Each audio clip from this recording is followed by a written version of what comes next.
Yeah, it's bad. It's red already. Oh. Ooh. Oh yeah. Yeah. Oh.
Come out.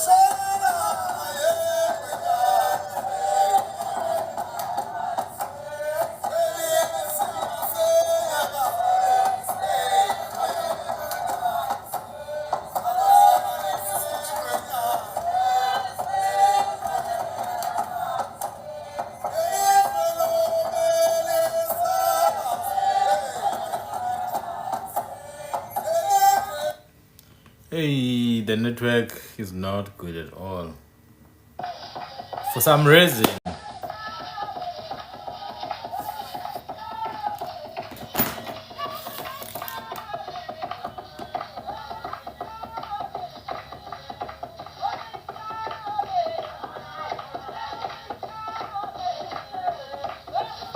Welcome, my people.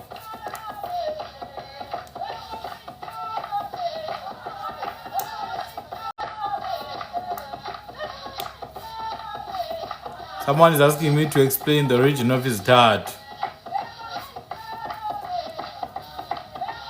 I just posted a video on that, on his dad. Please go and watch it.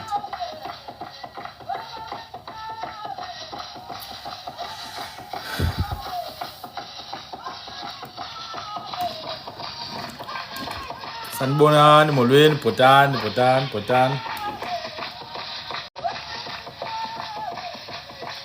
Hello. Uyabulisa uhlathi, ujambase.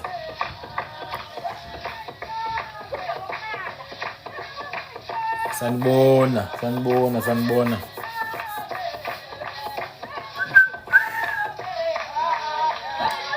How is the network, guys? How's the network? If it's too bad, I'm gonna have to drop.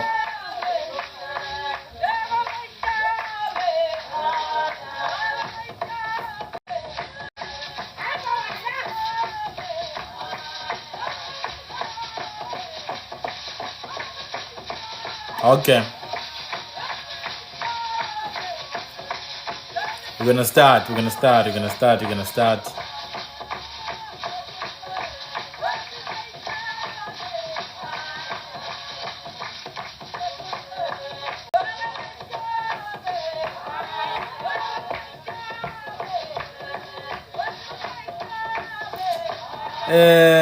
I hope you guys are well. I always play this off-market underground music. You never know where I get my songs.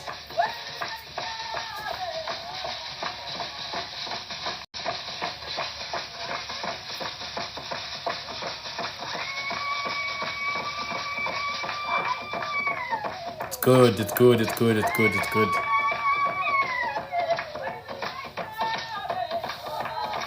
Please share the live.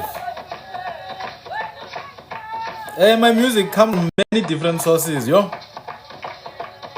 Comes from many different sources. Some of my music comes from the hands of American scholars. You know, they used to come here in the early 1900s, all the way through to the like 80s. They used to come and record our music, and it's very hard to get a hold of it. Utai show me, utai show me. Kamagu, uyabulisa umfene, uyabulisa uhlathi, uyabulisa usanzanza. Kuthiwa nguhlathi ikhulele ingwethiwa sele livutha lothiwa zimfene kuba imfene zibaninilo.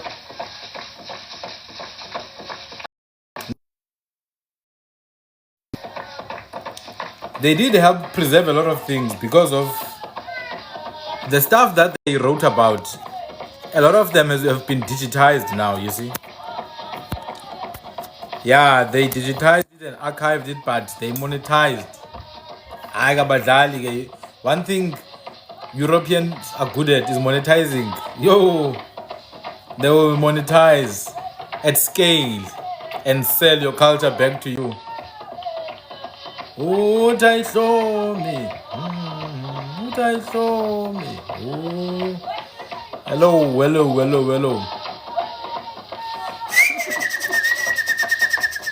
Oh!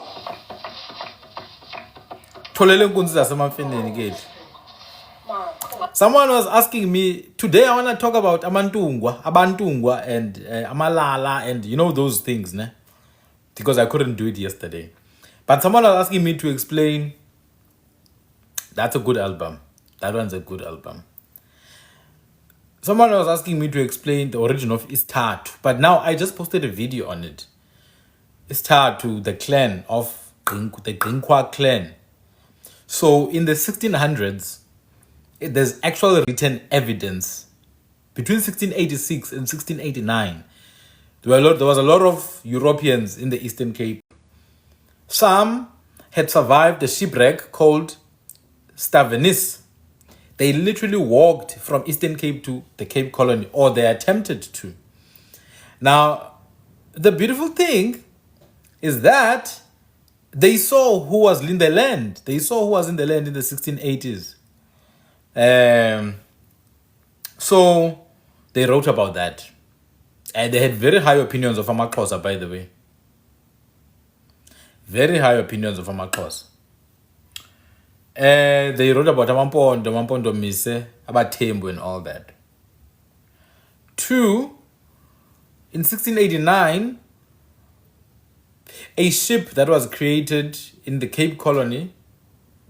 Well, some of the survivors actually built a ship and went to Cape Town. So they didn't walk, they sailed to Cape Town. When they got there, they were funded to refurbish the ship and go back in 1689. Same year, another group sent by Simon van der Stel went to the Eastern Cape. All I'm saying is that there's actual written records about who was where at what time. In fact, if you go back to the 1400s and the 1500s, the Portuguese speak about many groups they saw, but we're going to touch on that. My point is, Istatu, there was a group of people who lived in what is known as Olifants River in the Eastern Cape. You see the area around Ado Elephant Park? Yeah, that area used to have many elephants. We normally call those areas inqweba and iqhaqhiwa. Inqweba is the area of abundance. That's what the name means. So there was a group there who lived along that river. They were known as, my proposition is that those are the people who actually got the clan name is Tatu, because that was the Twatu River. Twatu or Twati means elephant waters. Twa is elephant from Twa or Twa. Simply means ukudlula, to be big. So that is the Istatu. Istatu ngabathwa bakayintsati in essence. They are literally amayintsati together with Ngahwane, whom some people were saying are actually Qora. And then you have Amasukwini, who are actually also amayintsati of Tram heritage. But the deeper I go into it, the more I realize maybe the Amakwama are correct in claiming kingship, because the written records actually show that the Sonkwa, who are actually Sukwini, they seem to have been high ranking in the Hinzati kingdom. So maybe they're actually correct that they were the royal clan, Amasukwini, which is rare. It's very rare for Tram people to be royals. Tram people they didn't like to be governed by strict structures. They liked to dwell in the mountains. I mean, the name Sukwini, it's Soakwi. It means mountain dwellers. So it's just interesting that they were Sonkwa, but also they were in the kingdom. So maybe they decided to adopt that lifestyle and truly to become great kings. So Tutwa or Twatu was the name of a river, which is the river of the elephant. And I think the people who dwelt there just got the clan name is Tatu, literally. Just like the other people who dwelt in the Kagango area in Kgalagare ended up being known as Amakagango or Ono Kagango. It's literally a place name, actually.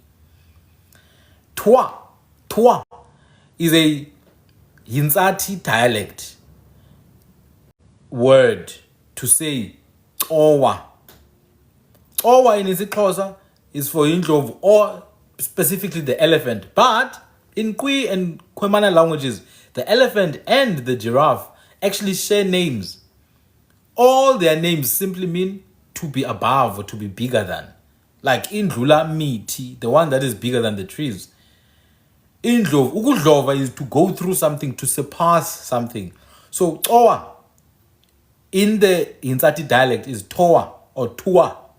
And tu, that tu suffix is flowing water. It's literally flowing water. I'm literally just trying to think of a closer version of the word tu for rivers. Du. In isiXhosa it's do. Du. It's stones, like amaqweqwe.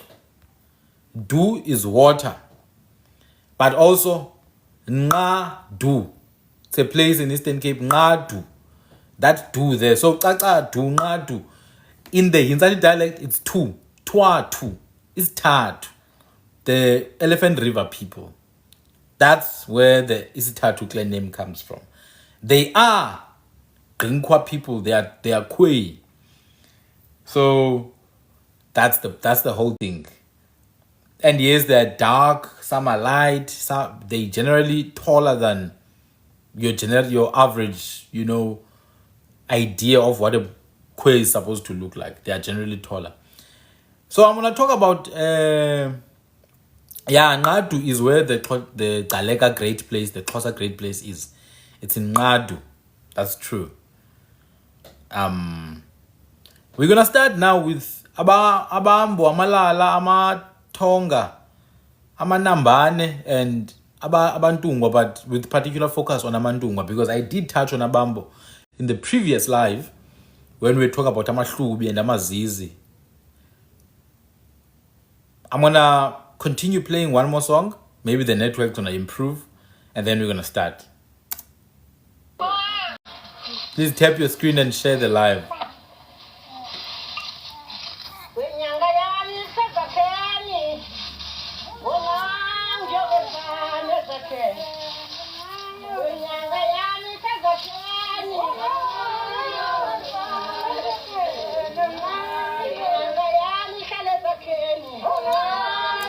Someone is asking, is there a Bible?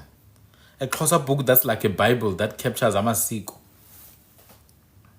Well, there are a couple of books you could look for. Like books of the Soga family. The books of Tio Soga. I mean, not that Soga himself was practicing the culture. Soga was not necessarily practicing the culture. He actually apparently didn't go to the mountain. But I'm not there. I know he married a white woman. But he did touch on certain things. He did touch on certain things, like, very deeply, actually. I liked when he was talking about ilobolo and what it really meant in the deepest form. I've never had anyone explain ilobolo like Usoga. And also the houses, the royal houses, and what the real reason behind having multiple houses was. So, Intlalo Kaxhosa is a book that touches on that. It's got really, really, really decent amount of information. Intlalo Kaxhosa. If the network is bad, please bear with me. I'm gonna sobegezela.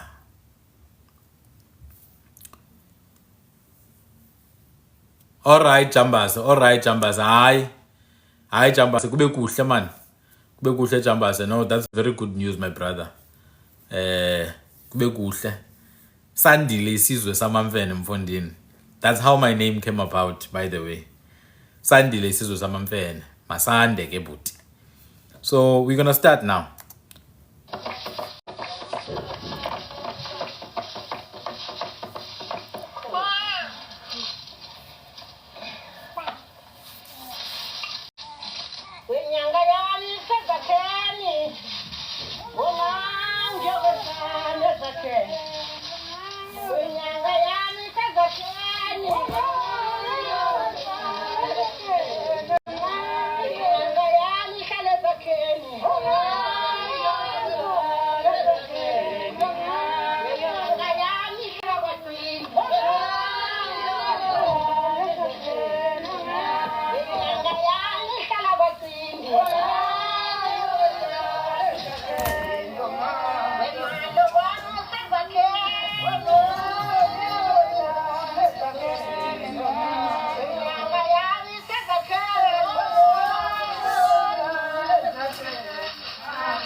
Wow, uyokwenzani ezakhini? Wow, uyokwenzani?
Oh, uyokwenzani ezakhini? Uyokwenzani? Uyokwenzani ezakhini?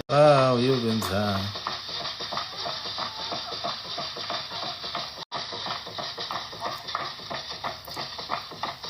Thina-ke, we were raised with this. Asazi-ke ngabakhula ngokhokho melon. We were raised with this, Tina. On a random Wednesday, Baba. Yabuya 5 p.m. on a Saturday, on a full moon. And today, guys, tomorrow is the new moon. Umfu Luetsi Eyedwaha is ending today. Tomorrow is a new month. Remember, we don't depend on a Roman calendar that is based on tax collection. Our calendar is based on the moon. So the moon is giving birth tomorrow.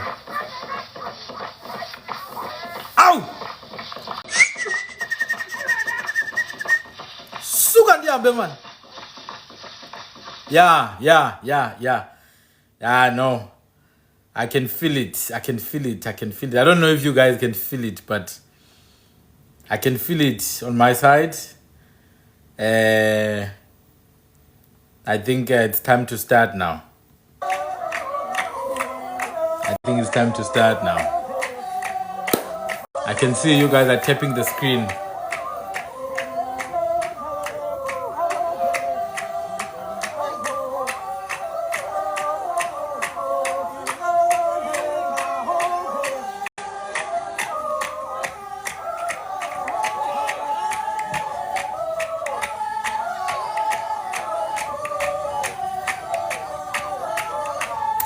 Amaku, Khosi. Ukunqula kukuthandaza. My people, I'm greeting you officially. Khotsoba. Qaitsukhub sida Khwena. Qaitsukhub qinqasicona. Good evening to all the children of the race, to all the children of the nation. Bantwana bohlanga. Ukunqula is to what people call ukuphahla. Ukunqula, or what people call to pray. Thina sithi ukunqula. Ukunqula uthandaza. It's to pray, it's to seek, it's to ask for. Siyanqula ke thina siyathandaza thina. Siyacamagusha. Sithi ke kube Khosi kube hele, kube camagu. Kudede ubunqu vele ubuqhwa. Okokuthi ke kususa ubumnyama vele ukhanya. My people, we've been talking for the past 3 lives. This is the 4th one now.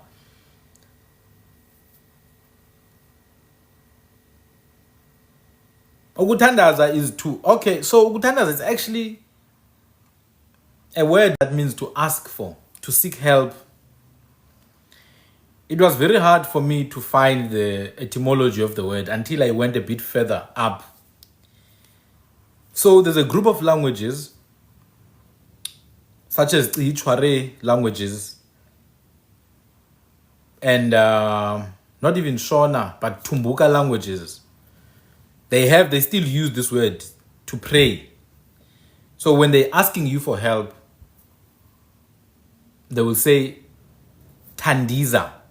That's how they would put it. Tandiza, which means I'm asking for assistance.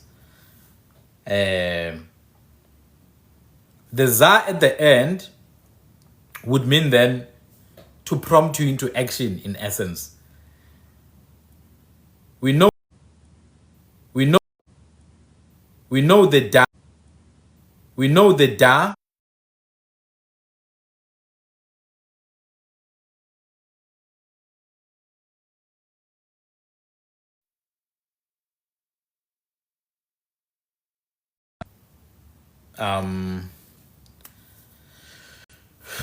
Let's see.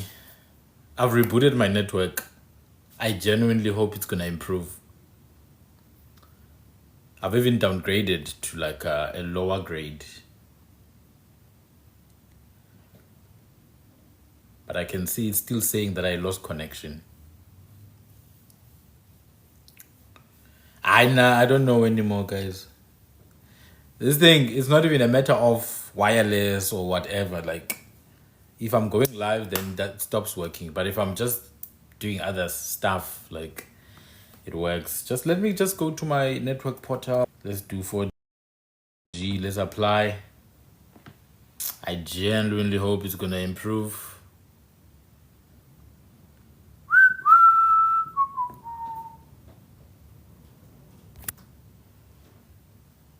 Damn it. It's forcing me to literally stop this live now.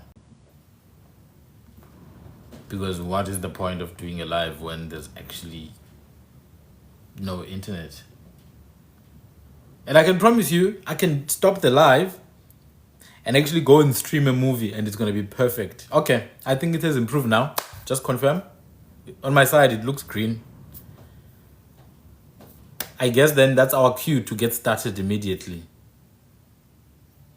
The network is bad. It's very bad. But they're bringing Elon Musk, Moss. Us. They're bringing Elon Musk. Yeah, let's get started, guys. So, the year is 1594. The year is 1594. We are between the Lubombo Mountains and the Indian Ocean, in the culmination of modern day KwaZulu-Natal, Eswatini, and Mozambique. There's a bunch of people who are living in the Lubombo Mountains, and they had been living there. Some of these people have actually moved from the Lubombo Mountains, went through with the ocean, and then crossed Itugela, and then went over next to the Drakensberg Mountains.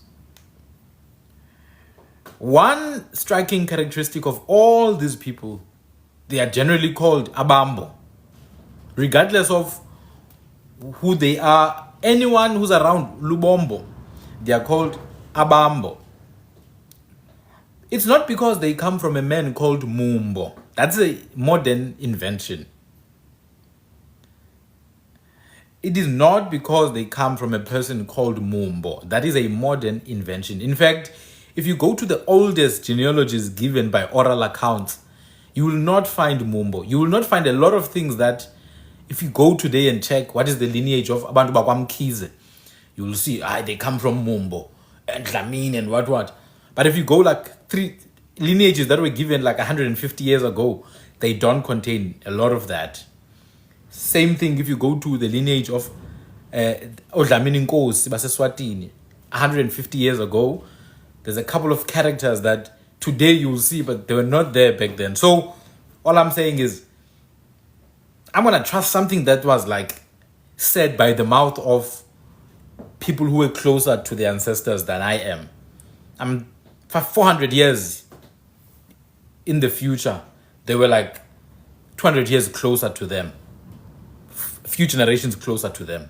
So people who lived in the Lubombo Mountains generally were called Abambo. They were called Abambo not just here in South Africa, but also in the northern countries, especially by the occupants of what is today Mozambique. They called the people immediately south of them, they called them Abambo. And they called the people south of those Abenguni. This is in the 1500s already, which means it's not something from yesterday. It's something from close to 500 years ago. At this time, Europeans were busy unaliving each other. They had no clue that, especially the Western Europeans that are here today. So from the Lubombo Mountains, you get groups like Emaswati. You get groups like Amahlubi. You get groups like Amazizi. Heck, even some of the Sutoid groups like Mapulana were to an extent around the Lubombo area. In fact, some of them were even inside what is now Eswatini. Some Bapedi and Mapulana were even inside what is called Eswatini. I'm trying to give context to the general area of the people who were called Abambo was originally Lubombo in earlier times. Whereas the general area of the people known as Abantungwa. Today, city Amantungwa, but Amantungwa, Kabantu Bakwa Kumalo. Abantungwa. It's people who are at the upper lands. Abantungwa That is to say, abasentla. Abantungwa ngabantu abasentla. Highlands. Entungo. Sitsho sithi kusentungo. I'm going to explain now. Don't worry, I'm just giving context. The Abantungo themselves took with pride this name. They used it. In fact, Ushaka himself was once called Intungo Langasentla. He would be called that, Intungo Langasentla. But Ushaka Gumageba. Ushaka Guzulu Gumalandela. He has nothing to do with Amandungwa. So it's two different things. Kuko Amandungwa isibongo. Kubekho abantu abantungwa.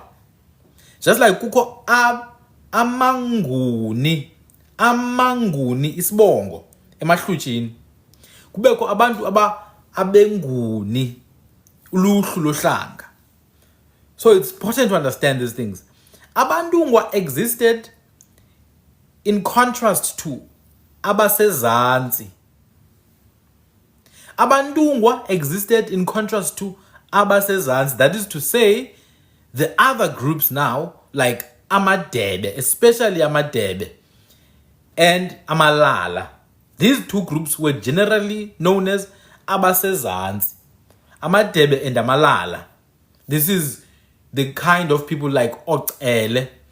This is people like Ongolosi and Ongopo. Yeah. Now, are these people different from each other? Are these people different races? No. These people are brothers and sisters. We need to stop this lie of acting as if these people are not. They are all the same race. They are all the same nation. Abantungwa, Abasezantsi, Abambo. It's all one people. Heck, including Basotho and Botswana, they are the same people. Very important to understand. It's just different designations of the same group of people. They are the same group of people but different designations who broke off and mixed with other groups. And this is where the differences come in. This is where now the differences come in. Abantungwa will generally have an inclination towards Basotho and Botswana. In contrast to Abambo, Amalala, and Amadebe, who will have an inclination towards the Tembe and the Tsonga and Ronga groups. I repeat, the Abantungwa will have an inclination towards Sotho-Tswana groups linguistically, whereas the Amalala and Amadebe will generally have an inclination towards Tembe and Tsonga Ronga groups. It's very important. That is where the linguistic differences begin now. Now, let's go back. Who are the Abantungwa? It's people who occupied Upper KZN.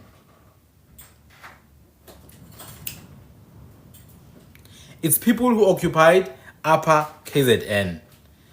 Places like Kwanongoma. That is Upper KZN.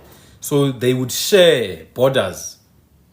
They would share borders with the Swazi or the predecessors of the Swazi.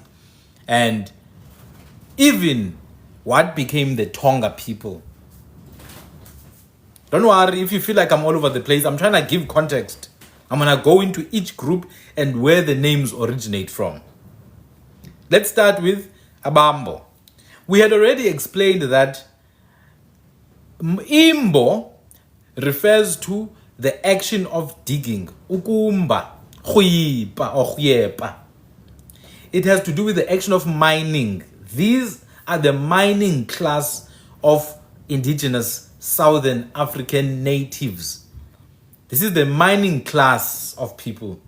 They tended to be really good at smelting minerals, iron.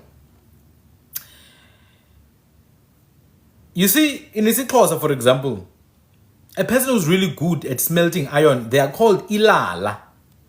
That's literally it. Ilala is an iron smith.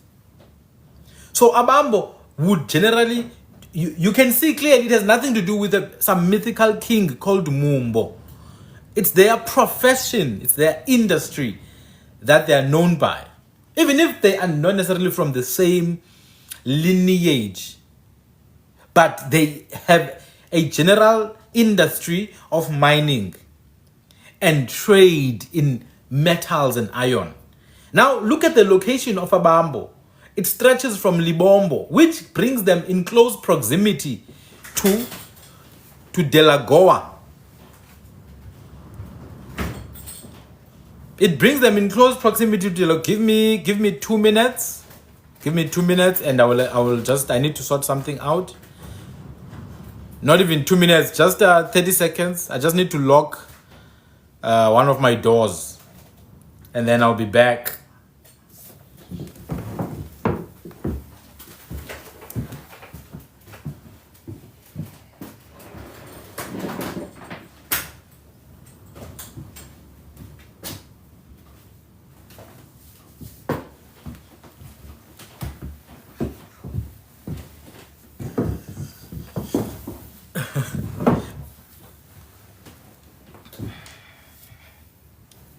Lochane. All right, I'm back. Now, guys, Ubumbo, Ubuntungwa, Ubulala, Ubudebe. They don't exclude Ubutwa. And they don't mean people come from elsewhere. You need to stop with that colonial nonsense. Just because Umdungumbo doesn't mean they are not from here. Gold has been mined here. Literally, the gold has been mined here. In fact, if you read A.T. Bryant, whom I do not like his work, but A.T. Bryant says, clearly there's been a lot of gold mining in Southern Africa. And he says, clearly, there's no other group that would have mined this gold. Remember now, they are colonial, so they use those categories of Bantu or black natives. A.T. Brand says the only group who could have mined the gold is these people who clearly still have the knowledge of mining. We have words for mining, Ugumba. We have words for smelting, Ugnyibilikis. We have words for the fireplace, Islangalal. We have words for the those things that you use for air, imvute or isifutu. We have literal words for forging, ubumba, or kuqonga. We have words for the entire value chain of mining. Come on, man. And you think it came from somewhere else? Embo means the place of mining, particularly gold, city of gold. Yeah, bon. City of gold. So now, let me just block Urian. I think he is retarded. So I'm just going to quickly block him. I don't do very well with people that have low IQ. It just, I have very little tolerance for that. I didn't spend decades learning. And then Anyway.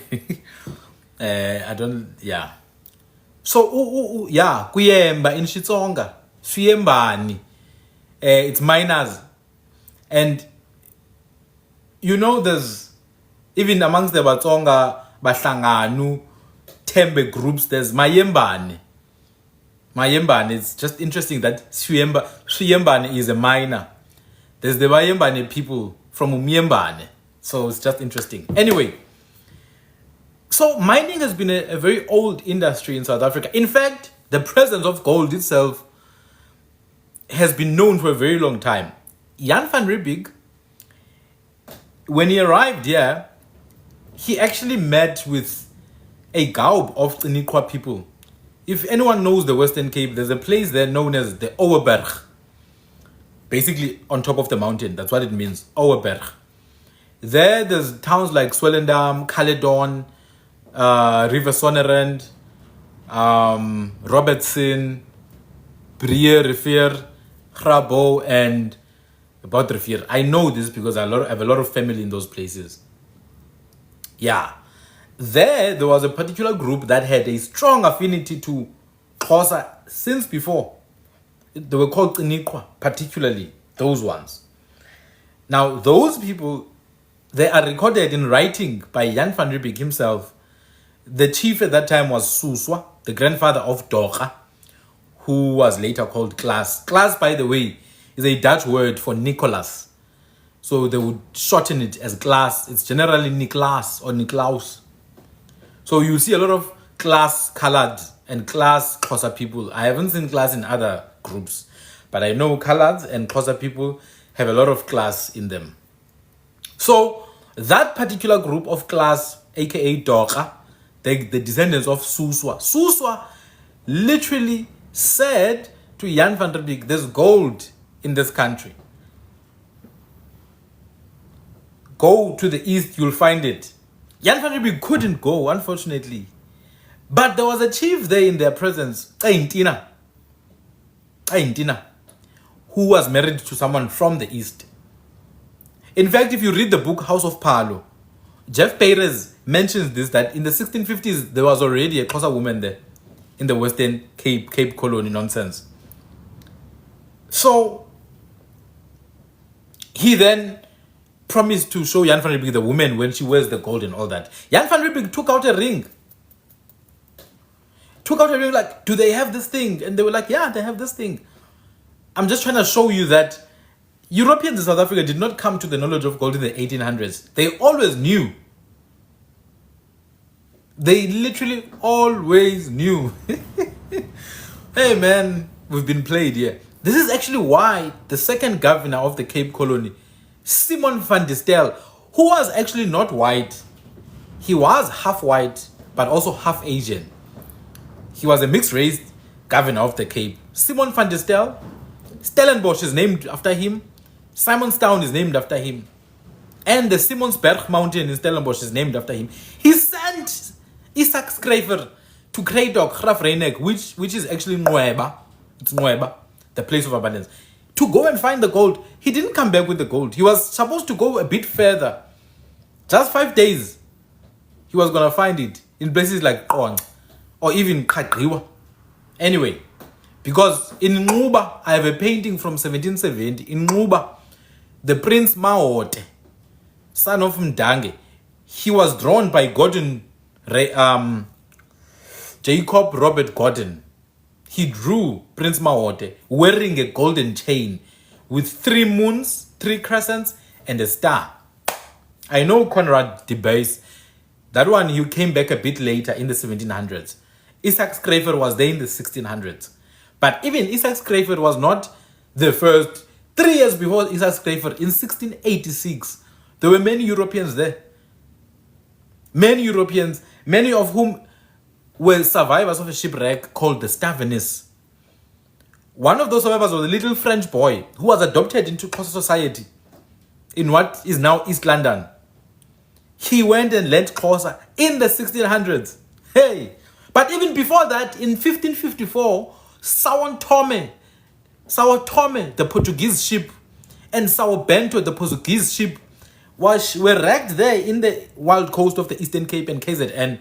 They record what they were seeing there. What I'm getting to is that there's more than a plethora of European writings that prove the presence of gold in the country. So the idea that gold was found on top of the Rand, in the Witwatersrand, in the 1800 gold rush, is just hogwash. It's a fugazi. They always knew there was gold. I mean, it's there in Mapungubwe, between the Limpopo and the Shasha Valley, the mother city of Southern Africa. In Mapungubwe, that was the mother city of modern day Southern Africa. Modern day Southern Africa. In the past 800 years, the biggest city to ever exist here was Mapungubwe, nothing else. And this is exactly why people were in Lubombo, to be close to that area, because that was the center of trade. People were moving from Cape Town, traveling all the way to get gold and back to Cape Town. That's why there are trade routes to this day that were established in the 1400s, 1200s, 1300s. The real dispersal of the people of Southern Africa began at the fall of Mapungubwe. In the 1200s, when Mapungubwe was falling, in the 1300s, then that's when people started to get dispersed. But other civilization, like your Mwene Mutapa in Great Zimbabwe and your Manyikeni in what is now Mozambique, they started to grow. And those civilizations were basically the reason why people such as Abambo were found in Lubombo, because then they were in between Manyikeni and Lubombo. You had the Tembe people, who were the most powerful group. The Tembe were the most powerful group. Yeah, there were Arabs were there. Arabs were there. Arabs. You had people from Yemen, people from Oman, people from even Arabs from Africa, Bedouins from North Africa, Eritreans, Somalis, and Tanzanians, along the coast of Azania. They were all here. They used to come. Portuguese wrote about these guys. They were there, staying with the mambo of Great Zimbabwe, with the leaders. The leaders had a close relationship with China, India, and the Arab world. Very close relationship. That's why I love when people say the Portuguese introduced corn. They don't know that we literally had corn way before, because we traded with India. Not the normal yellow corn that you know today, but an old red rainbow corn. We call it Khwe or Ugambushe. The corn that is called Ugambushe, we literally got it way, way long ago. Long ago. So my point is, there was a strong trade that was established in the area of the Limpopo River and the Shashe River. That area became the mother of Southern Africa, and particularly modern South Africa. So that was the mother city. People had to somehow find a trade route to that side. So those who were in close proximity wanted to control the trade for themselves. That is why Abambo was so good at smelting iron and gold and metals. You understand? Because they had to do it. They were literally descendants of the people of Mapungubwe, like the rest of us in the country. But don't think, because if you go to Mapungubwe, if you go to Great Zimbabwe, you can see there's evidence on the walls of cave paintings. Do you understand? There's evidence of cave paintings. Don't think it's just, these were not non-South African people. These were proper indigenous South Africans in their diversity. But obviously there were different classes. You had the rulers, you had the warriors, you had the hunters, you had the shamans, the priests, the class of priests. It was a very elaborate belief system, actually. You had the people who were good with stars and astrology. You had different groups of people who mastered their arts. That's why even to this day, many clans bear those names. Many clans bear those names that tell you what these people used to do. Yeah, now, the Abambo generally were people who occupied Lubombo. And this is testament to the relentless striving of that part of Southern Africa, where there was trade for a long time until the Dutch disturbed it by coming through the southern side. Otherwise, before the Dutch, the trade was centered around the Lubombo area, the Limpopo Valley, the Shashe Valley. Ukukhweba. Yes. And ukukhweba means to trade to this day. Ukukhweba means to trade to the, and you have bakwebo, mukwebo. Isn't that MacG, by the way? Isn't that MacG? Mukwebo. But the name tells you these are traders. Abambo, Bayembane. You understand? And then we had the spiritual groups like TB Tina, you know, the people of the island, with the rainmakers. You know, we used to be the rainmakers. To this day, in some of our events, we do say imvula. The others say maine. So we were the priests. Of course. So, and then you had others, the warrior clans. So Abambo then would be found especially around the Lubombo, at least since the 1600s. Since the 1550s until the 1700s, Abambo were mainly around the Lubombo area. Others started moving and trickling into some parts of northern KZN before going entirely into the valleys of the Drakensberg. Now, in the valleys of the Drakensberg, the general population that lived there were small groups of clans who did not necessarily focus on military prowess. That's why when Shaka visited them, they did not even think about resisting. They were like, "Aye, we are yours, sir." We are born. They didn't even think of resisting because they never had to focus on military prowess. These were generally hunting communities, spiritual communities, right? Some of them, like my ancestors, they used to just cross over the mountain and live in the caves there. You see the caves in Lesotho, my ancestors were there. I'm sure many of my ancestors are buried along the caves because we did not necessarily dig graves, Tina. We used to bury people we used to open sepulchres in the graves, in the caves, and put people there and then cover. So if archaeologists would really dig there, they would find stuff. So the Lubombo Mountains then, why did the Abambo choose the Lubombo Mountains? Because they were impregnable. The Lubombo Mountains were impregnable as a defense against any group that would want to attack someone who's surrounded by the Lubombo Mountains. That group had to be ready because the people who stay there would know the mountains better, and there's high chance that you're not gonna survive. So that was one. It provided absolute defense.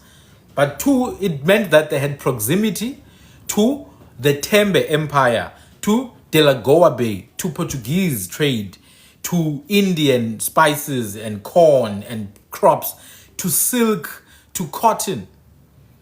You think silk just arrived now with Europeans? No. There was silk already in the 1400s. Once again, all you have to do is to just go and look at the Portuguese writings. There was silk. People used to wear silk turbans. There was women were heavily respected, by the way. Women were heavily respected. That's another thing that people don't really talk about, because women were deeply involved in the economics of the indigenous life. Agriculture is their forte in our culture. Agriculture is the women's forte, especially crop farming. They specialized in that. Different types of gardens, orchards, farms, they specialized in it. So they held a very high place, even spiritually. Even spiritually. In fact, I'm going to give you a little secret. When you go through initiation to become a healer or a shaman,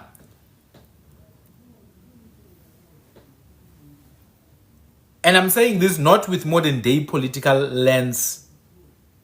I'm saying this purely from an indigenous parable point of view. So don't think of it as this modern day progressive thought, but you actually turn into a woman when you become a healer. I think I'm going to leave it there because it's going to confuse people. It's fine. Nothing sexual about it, but you need to be permeable. You have to be permeable. You need to flow. You need to be you must flow. So to flow and be able to flow, you need to tap into that. So when my father was going through his Sangoma initiation in the 90s, he had to dress like a makoti, literally. Literally. I myself had to wear skirts.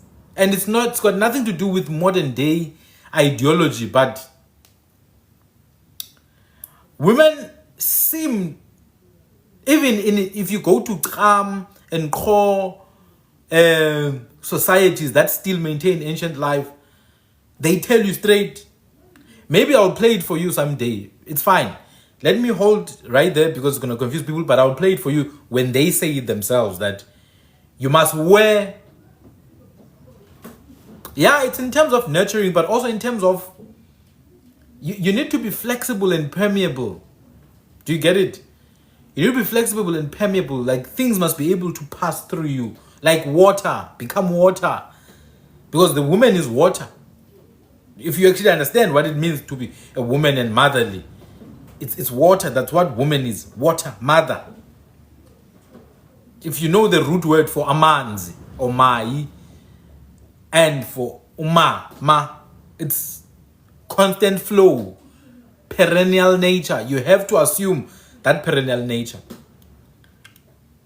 So women were heavily involved in spiritual affairs and heavily respected.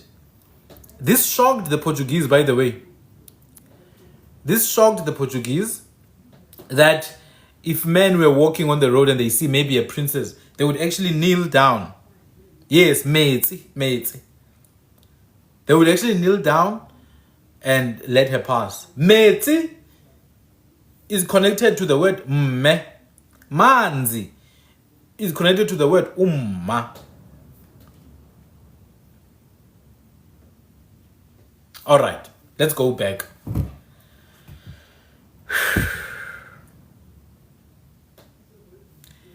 In Lubombo Mountains, there are groups that are there. The groups that are there in the 1500s, in the 1400s, in the 1300s, stay there because then they have access to the Tembe trading line. And if they have access to the Tembe, now the Tembe were once an empire there. If they have access to the Tembe, then they can control what goes into northern KZN. And therefore they can control what goes into the further tribes south. Libombo is not in Swaziland, guys. Libombo is across Eswatini, KZN, and Mozambique. It's mountains, so they don't have to depend on a person, on a human being who made borders. Leave all African traditions. Christ is the only way, truth, and the life. S9, the atom. Okay, I see. Are you happy now, my brother? Are you happy about your life? Are you satisfied?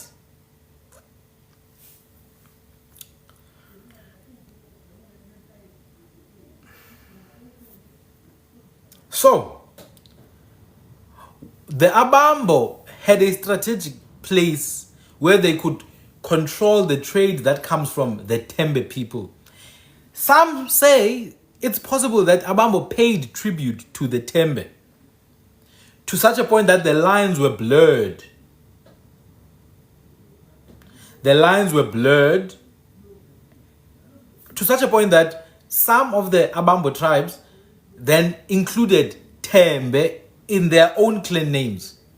And it happens because when you pay tribute, generally you include those people in your clan names.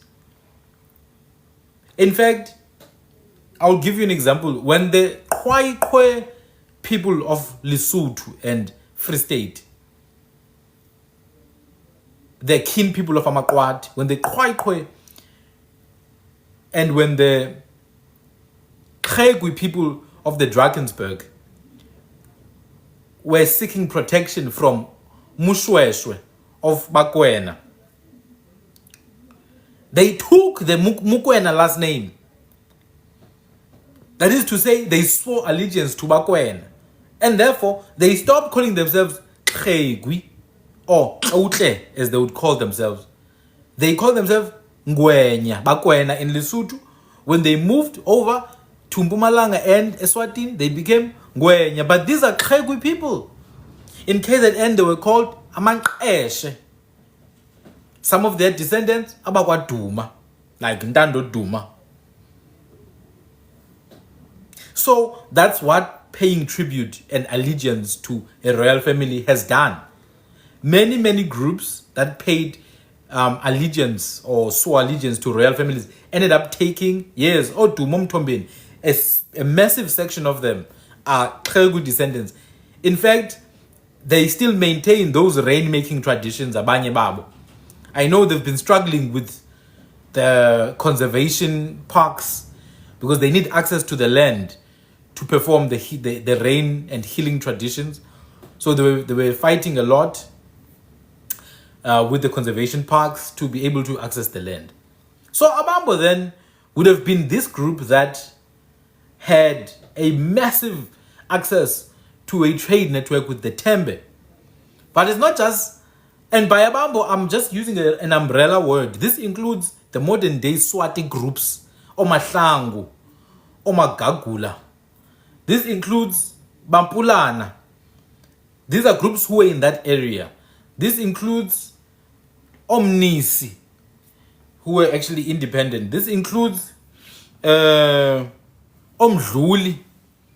and Odlamini.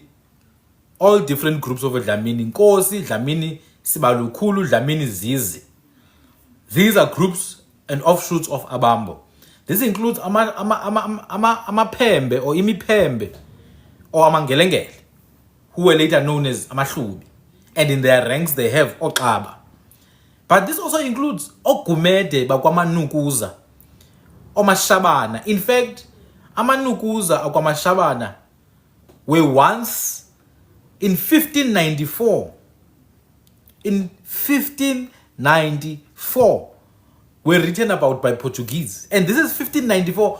Jan van Riebeeck has not arrived. I'm not even sure if he's born at this time. I don't think he was born. Before Jan van Riebeeck was born, the order of the land was already set. 1594, the Gumede Manukuza group of people, not the Gumede Kwabe, the Manukuza were called Vambe by the Portuguese in their writings. This tells you that the Portuguese had a connection with the Tembe because they wrote in the Tembe spelling Vambe, that is to say Abambo. But even further, in 1589, I'm not sure, Portuguese Atlas writes that the land below the Tembe people, the land below the land of the Mufuma. Mufuma is the dialect of the Tembe groups or related groups to say Inkos. Below the land of the Bafuma or the Mufuma, you had Virambe. That is to say, the land of Abambo. And just next to Virambe, you had Virangune, the land of Abenguni. And that is to say, Amakwabe. Nguni Kayeyeye. Aye, Kafraria. Aye, guys, Kondi Kafraria. Kafraria is not Abelungu, man. We are dealing with indigenous history now. Kafraria is European stuff. Those things don't exist. It's a meaningless word. It's gibberish. It's gibberish. Kafraria is gibberish. It doesn't exist in indigenous languages. Unless you wanna... No, I'm not fighting, but I'm passionate. People know, guys. If you ask, if you comment, and you prompt me to answer, I will answer. Just don't get hurt, because that's how we are. Thank you, Mukaranga. So, Mfumo was conquered by Tembe. I agree, because Mfumo seems to be way older. So in the 1500s, that place was known as the land of Mfumo. Thank you, Blue Moon. Hey guys, I even forgot about gifts. You guys, you must send gifts, Leban, now. I deserve, I think. So the land of Mfumo, and then below that you had Virambe, Ilizwe Labambo, and then you had Virangune, Ilizwe Labanguni. I'm saying this because, guys, it's important to know that by the 1500s, that was the order. Abambo were already in existence. Abenguni were already in existence. It's not things that were created by Europeans. They were there. These are indigenous identities. They have to do with the long-established trade and industry of the people. Abenguni, we know they're top dwellers, noble clans. Nguni, Oni. Guni, Oni. Abambo, we know this is the mining class. Thank you, guys. Thank you, guys. Thank you, guys. Abambo, we know they're the mining group. And they control the trade. And Abambo was so good at making weapons, such that some of the groups of Abambo, like Dlamini, the Dlamini groups, Amazizi, when they crossed over to Lesotho to find my ancestors there, because my ancestors were busy there in the caves. Hey, my dad. Hey. When they found my ancestors, they got so rich because they could sell weapons. They sold weapons, literally. They used to sell weapons even for Mushweshwe. They made weapons for Mushweshwe. Murosi, who was called Khwe by the Khwe. Khwe means lord or rich man. He was called Khwe. That's why Mambo is called their king Khwe. Thank you, Atom. Yeah, Atom is doing well, guys. Atom is doing very well. So Khwe became so rich because he made weapons. He was a good smelter of iron. And this is the thing about the order of our society. Qing is basically a namesake, but Qing is another person. It's a descendant of Uqenge. Qing is younger. He actually stayed in the house of Qenge. He literally stayed in the same yard. To such a point that when the Europeans came looking for, I think, Mpangazita, one of the Hlubi leaders who ran from KZN to Lesotho, one of the Hlubi leaders who ran, the Europeans came looking for him with the Cape mounted riflemen. They asked for Qing to help guide them along the mountains because those mountains were difficult. So Qing, then they wrote down the things that Qing told them. Yeah, I think it was Mpangazita. When they were looking for Mpangazita, they wanted to unalive him. They asked for Qing to guide them. And Qing was busy explaining the rock paintings. And he spoke Siputi. He spoke Khwe. So that's a younger guy. Khwe is Murosi. He's a bit older. And also there's another one in the same line of Murosi called Qang. So we have a lot of these names. Anyway, these are Abambo. Now, Abambo, these ones that we are talking about, are not a distinct race from the Nguni. They are a group of Nguni in essence that is intertwined with the Kalanga branch and the Tswa-Ronga groups of peoples. That is Abambo in essence. They are a Kalanga / Tswa-Ronga-fied Nguni people. That is to say then, because remember now, how Africa is, there's native populations all over.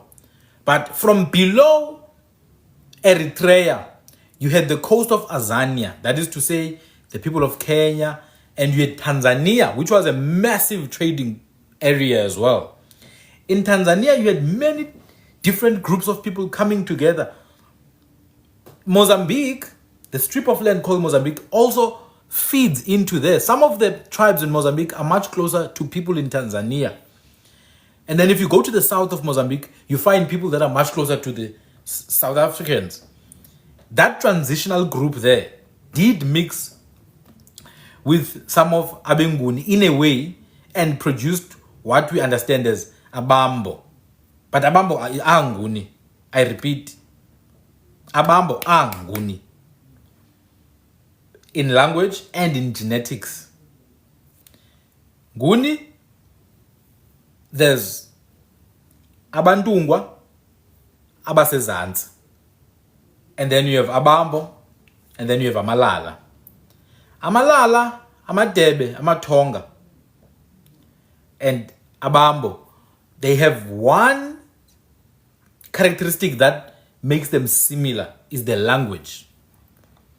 The way they speak. That's why we differentiate them. Not because they have a different genetic profile. They are not a different race from somewhere else. No, they are still indigenous people of Southern Africa. But they have a different way of speaking. So they've got different phonetics and phonology. So I'll give you an example. And Shaka. did demonstrate some of these speaking patterns, and also some of the imitator leaders. I think uDingiswayo, because uDingiswayo stayed with Amahlubi for quite a while, and Amahlubi are Abambo, so he would have learned to speak in some of this way. In fact, Amaqwabe as well, they spoke in some of these ways. Amaqwabe, they spoke in some of, in fact, it's Amaqwabe who used to say, Bayede, Nkosi kayiqedwa. Bayede, Nkosi kayiqedwa. Bayede is a Tekela way of speaking, ukuyeyeda, where L is replaced with Y. L is replaced with Y. Bayede. In fact, sometimes L is replaced with Z, or Y is replaced with Z. Like Emazizini, when they've got a leader called Lamien, they call him Lamzeni. Another characteristic of Tekela speech, another example where they have L replaced with Y, is in the case of Ulanga, Uzwide ka Langa. Bati zwide ka yanga. No, bayede. Ukhona bayede. Bayede is specific to amaqwabe akwagumede. They say bayede straight. And then kunabati bayedze. Then kunabati bayete, especially the Swati groups, Omdluli, Omnisi. They would say bayete. Remember guys, this is not dictatorship, this is language. You don't dictate what language is, you take it for what it is. Ubayede is an established fact. Now, language now, back in the day, because groups were living in their little capsules, you'd find that people who are next to each other can speak differently. Bayede is the way of the Kwabe, my brother. I think I've already stated that. It's the Kwabe people who used to say Bayede. I'm not sure if there's any other group that said that. Anyway, Zwide Kalanga becomes Zwide Kayanga in some of the Tekela speech. Now, Tekela is a generic way of speaking. For those who speak isiXhosa, when you talk to a child, you need to change your phonetics. We call that ukuteketa or ukuteketisa. For us, Tekela is a speech impediment. It's a speech disorder. Literally, when you can't speak properly, you sit, we are teketa. So ukulala uti ukuyaya. Uyayaya. Yaya, you yaya suku. But if you go to Amalala, they literally speak like that for real. They speak like that, uyaya suku. Like real, that's real speech for them. I'm like, uyaya suku. Uyaya suku, na, unwana. Unwana. Umntwana. So that's how they speak. In fact, munu is one of the ways they will say umuntu. Bonabati munu. So that is Tekela. Now Tekela is comprised of many different variations. You have uyeyeza, you have ukuthefula, you have ukafula. Like Baputi, for example, Baputi will say, instead of saying bamba, to hold, Baputi will say mapa. Gimabiye. Instead of batin gibambile. Batotsi gimabiye itfole. Gimabiye itfole. Yasebetisa. Ginsega katshala goje. That's Baputi. And then some of the Amazons or the Lala people would say, Kimugwatile unwana enedeni. Mhlabile umntwana emlenzeni. I've stabbed the child in the leg. Kimugwatile unwana enedeni. Unede is the leg. Ukono is the hand, which is umkono, the arm. They say ukono. And then unwana is a child.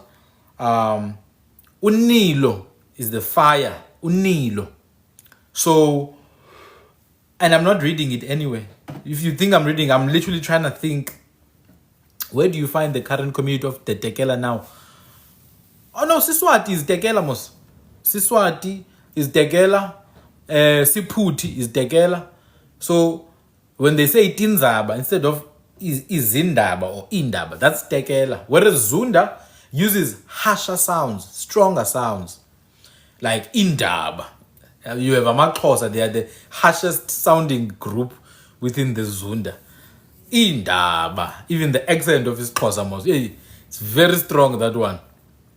AmaHlubi, AmaBhaca, many groups used to Tekela. And you have Amandebele Gegana. Hey, those ones, they speak very nice. They speak like Baputi, actually. I've spoken to them a couple of times. Amandebele akamlendlana. Bakhuluma Siphuti. Hey, lilimi lelimnadzi kakhulu. Give him mnadzi ngekhatsi. Give him mnadzi ngekhatsi agilikhuluma. Tafanele ukuthi ke since silivusele limi miluko letako ikuyati kulitfola linse liphiliye. Ayasumayela, yes. AmaNdebele ayasumayela, isisumayela. AmaXhosa, yes, ayazunda. AmaXhosa ayazunda because umzi in isiXhosa is umzi instead of muti. Umzi instead of muti. In isiXhosa, izinto is izinto instead of tintfo. So, ukutekela is to speak of, so it's safe to say tekela is a switch of a young, but same language. I don't understand that question. It's a switch of a young, but same language. I'm not sure. I don't understand. Maybe please rephrase. Now, Xitsonga. Remember, guys, what I said. Abambo incline towards the Tsonga, Tswa, and Ronga groups of people. Remember what I said. Abambo tend towards Vatsonga, Vachopi, Vatswa, and Varonga and Vahlangano. So Abambo within the Nguni will be the closest group to Vatsonga. Think of it like a spectrum of indigenous communities. Within that spectrum, you have Kalanga here. From Kalanga to, let's say, Botswana, I'm just making an example. You have Venda, and then it goes with Shona on its own branch. And then you will have Tsonga, and then Swati, and then you have Siphuti and many other ones. And as you are moving now, Sipaca, you are moving towards Zunda now. And then you have isiHlubi, and then you have isiZulu. And then you'll, at the extreme end, you'll have Xhosa. I can say that Xhosa is the last one.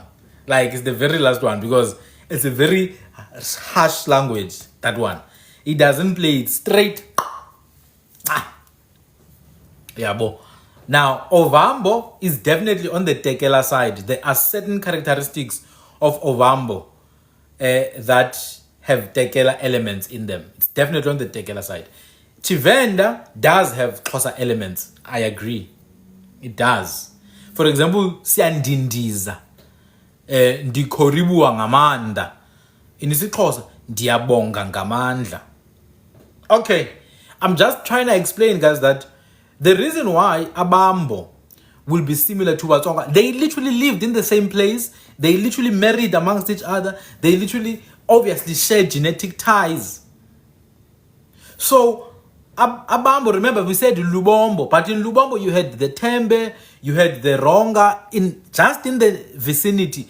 It all connects to Manyikeni, the empire that was in Manyikeni, which was a trading area, which also connects back to Great Zimbabwe. That's why you have that Tonga appearance, true. In fact, if you look at Swati people, sometimes you can clearly see that flat face, that small nose. They do have a Mozambican element to them. Southern Mozambique, by the way, not just in... They do have... Sometimes you see a Mozambican and a Swati, they do have some resemblance there. Because it's hundreds and hundreds and hundreds. These people have been like this for a very long time. In fact, in the Swati royal lineage, they put Tembe there.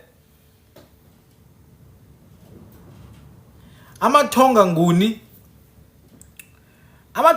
I can say they are like a Tsonga Tekela fusion, basically. They are a Tsonga Tekela fusion. Remember, it's like a spectrum. Remember, guys, it's a smooth change from one language group to another, to another, to another. So the closer you are to the Zulu, the closer, the less you will be Tsonga in a way. So the Tsonga has been Zulufied into Tonga. Do you get it? Now, someone was asking, what is the language of Amazizi? Isiputi, maybe. It's the closest thing. Amazizi, when they got to Eastern Cape, they spoke something called Isimfengu.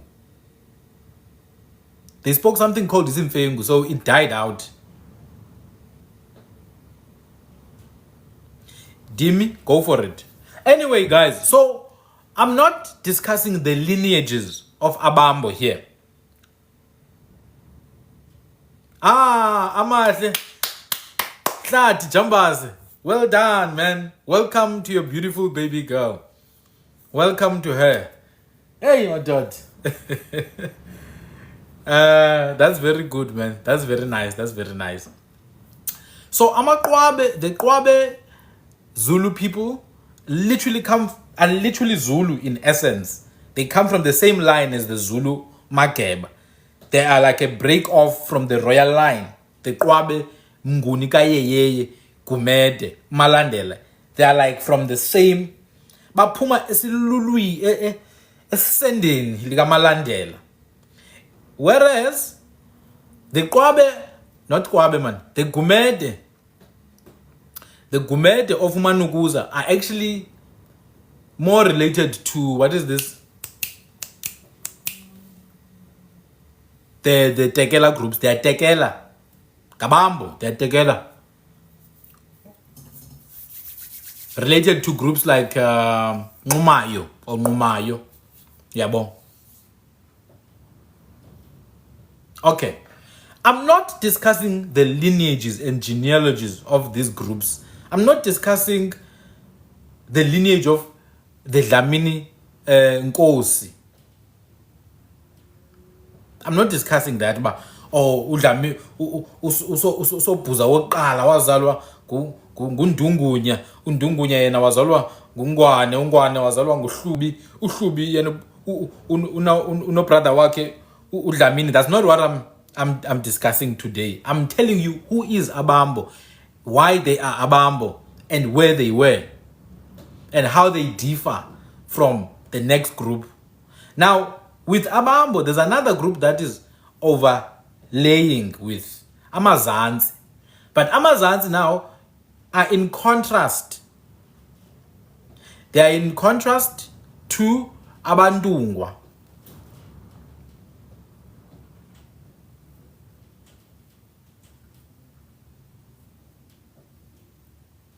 They are in contrast to Abandungwa. Now, Abasezansi, who are they?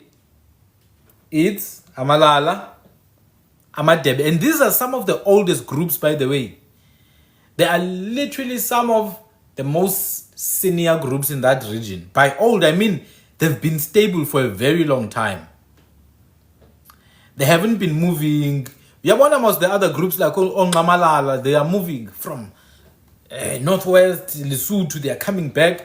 Amadebe and Amalala have been around there. And in Vamisa Yabo, they are like a primordial Abatwa life type of group, like Amakolo, Amangolosi, Amanglobo. Okay, Amangolosi do have, they have like Abambo blood.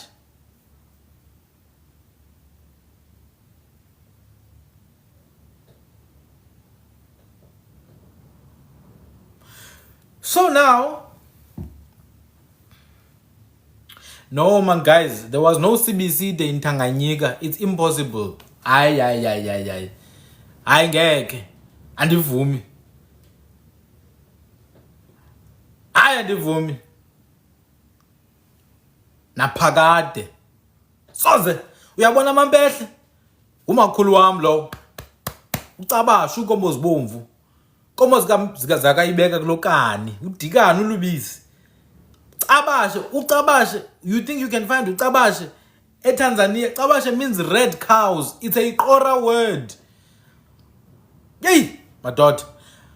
But anyway, I'm not gonna deviate because I've already discussed Amampondo Mise long ago. If you guys wanna see the other groups like amaXhosa, amagqunukhwebe, amampondomise, amampondo, who they are, amamfengu, amahlubi. I've already discussed those groups. They are on YouTube. On my YouTube channel, Sandile Tukani. Go there, subscribe. I've discussed Amazizi. Amazizi, they are related to Odlamini Nkosi baseSwazini. Amazizi, they are related to Odlamini Lusiba Lukhulu basentlangwini. They are the same people. They come from the same line. Bazalwa yinzala kaMtalatala. Baphuma kuSongololo. The same one who gave birth to AbakwaNgcolosi, oShongololo. Amazizi yinzala kaMtalatala through Umiya, uGoqolo, uMdlangathi, uSjadu, uJama. Bona baphume kubani? Baphume kuLamyeni. Baphume kuJama, iqadi, baphume kuLanga. It's different groups, but it's on the video that I did previously. I can't do it again now. I can't do it again. Let me see. I think there's an important thing. Amachube. No, I'm gonna go to Amachube. Those ones were conquered by Shaka without a fight. Those ones. Amachube, basically, that is the group from which Oshes baphuma kuyo. They are Khwe in essence, because if you understand what shares mean, let's break it down now linguistically. And this is why I say, for many people, it's going to be very hard to understand indigenous history, because indigenous history requires depth in language. You need depth in language. You need to be able to appreciate the depth of our language. Like Shezi. Did you know the word Shezi and the word Mpofu mean the same thing? The word Shezi and the word Mpofu mean the same thing. It means like an eland, light-skinned, short body, like basically umtwa. Umtwa. Ngube means the baboon clan. Me. Because Ngu means dark. Ngu means dark. Be is the masculine suffix. So when we give names to masculine entities, we put be. Like Ege be, Hine be, Ngu be, Kwechu be, Esi be. You know that was a masculine entity. So Ingube Imfene. Ngu is dark. In fact, the full name of Imfene, of the baboon, the full name,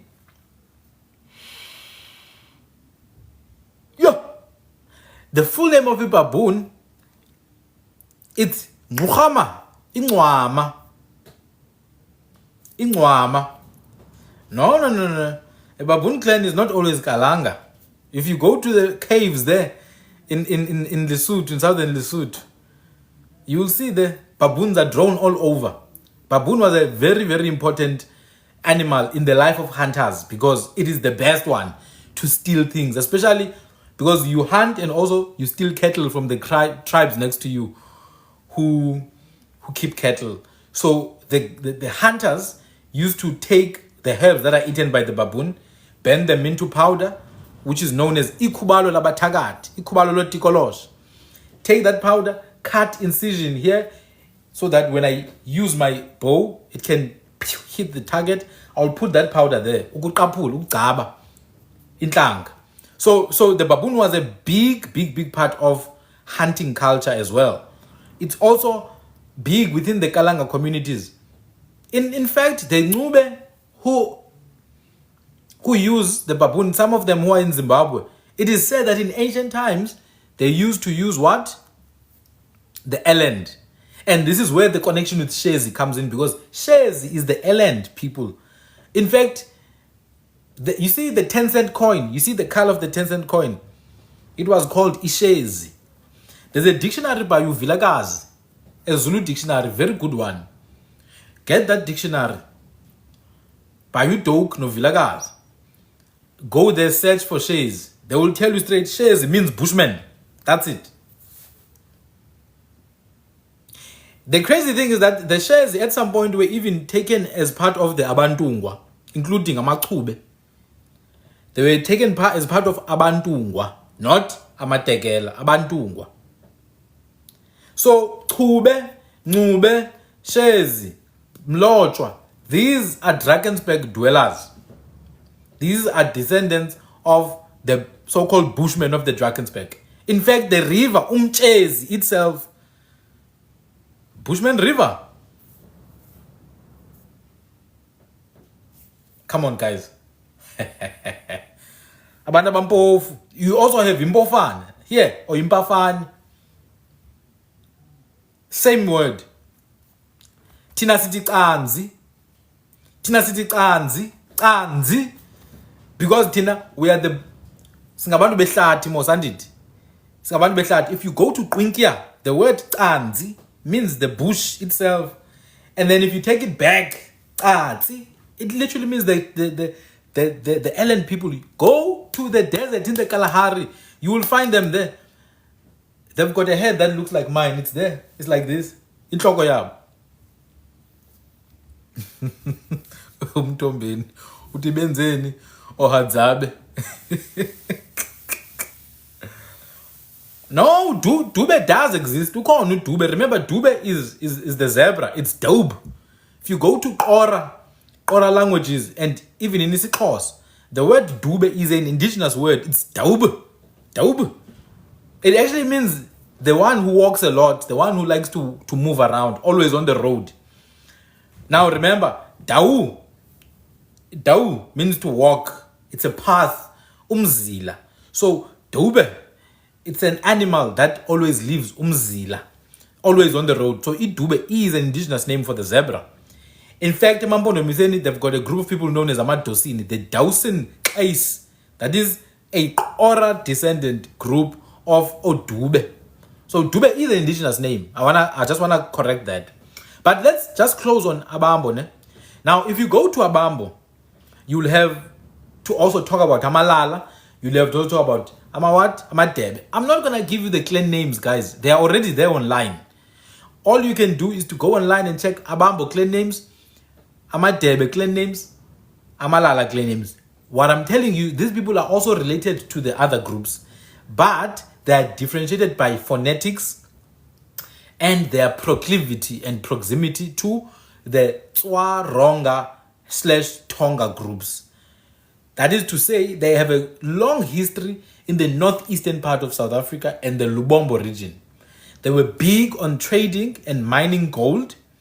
They were big on the Portuguese trade. So a lot of them were traders for a long time. In fact, even Amahlubi themselves.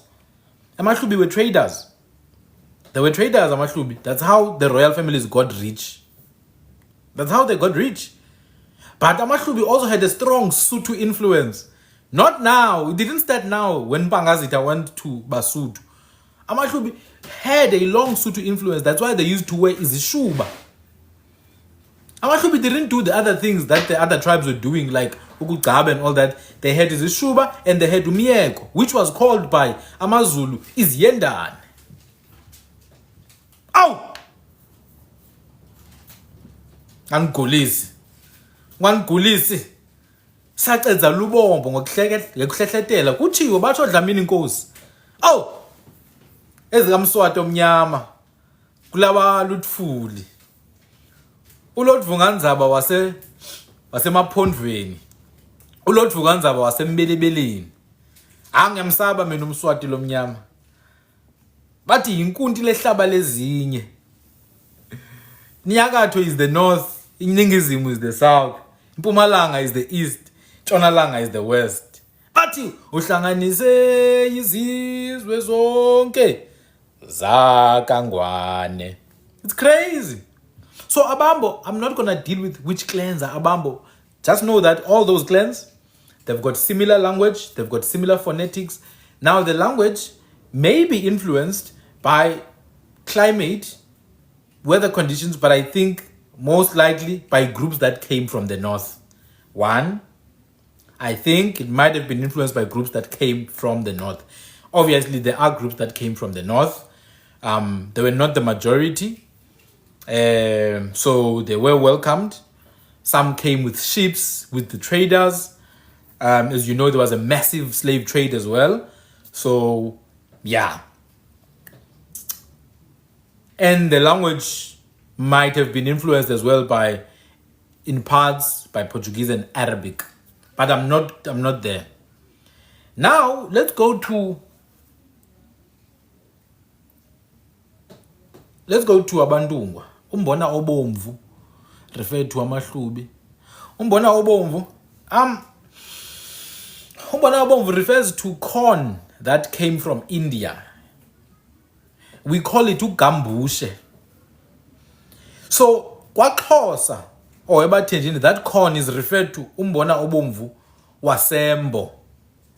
It could have been that it was the groups of Abambo because they were in proximity to Delagoa Bay. They are the ones who probably sold it and traded it with us here in the south. So probably that would be why umbona obomvu is referred to as something that alludes to amahlubi. Let's go to Abantungwa. Remember guys, I said you have Abantungwa above Tugela and above rivers like Umfolos. You have other rivers,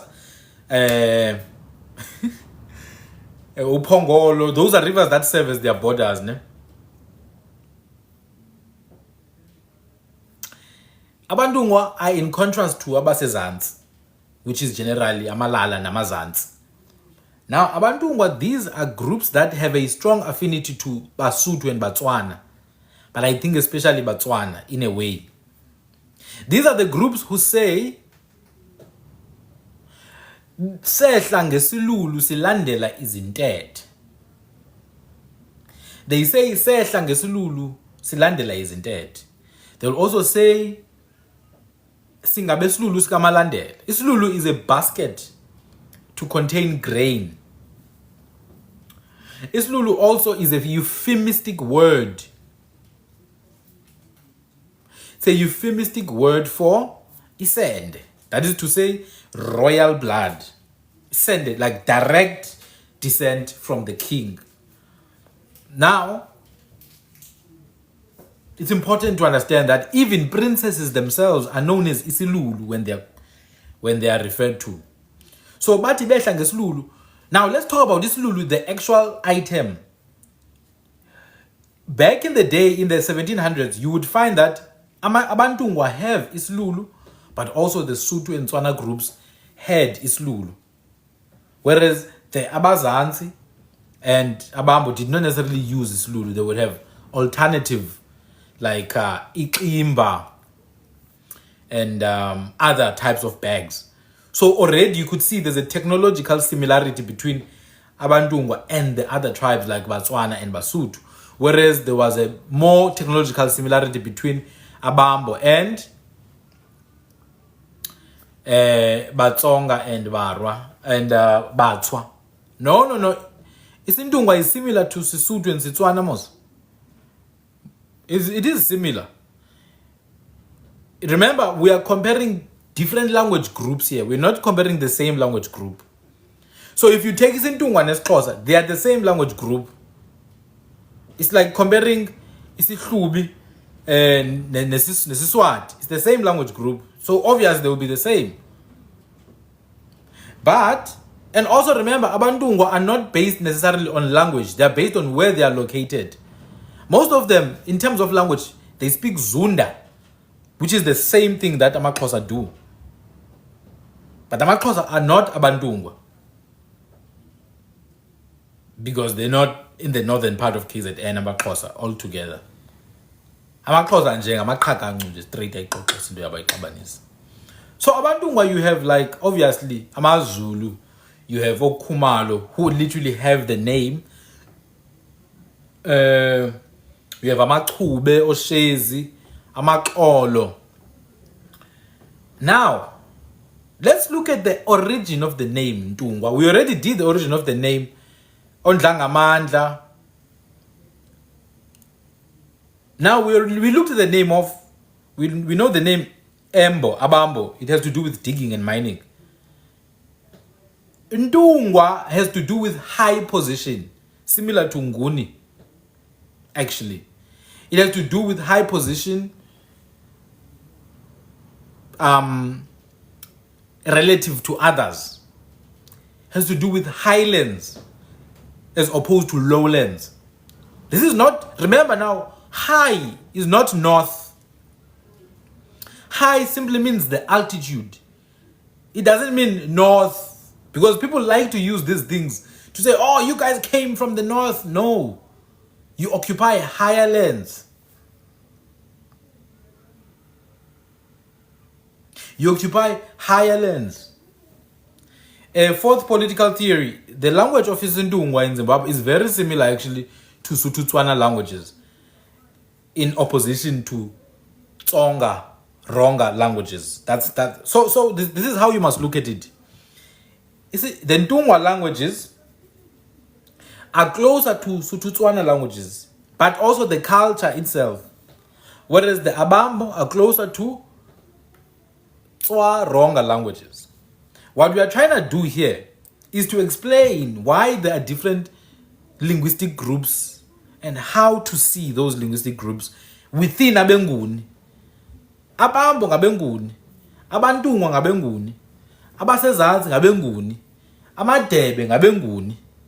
What we are saying is, why then are they called different groups? It's because one group has a closer affinity linguistically to the Tswa and Ronga groups, whereas the other groups has a much closer affinity linguistically and even culturally to some of the Sothoid groups.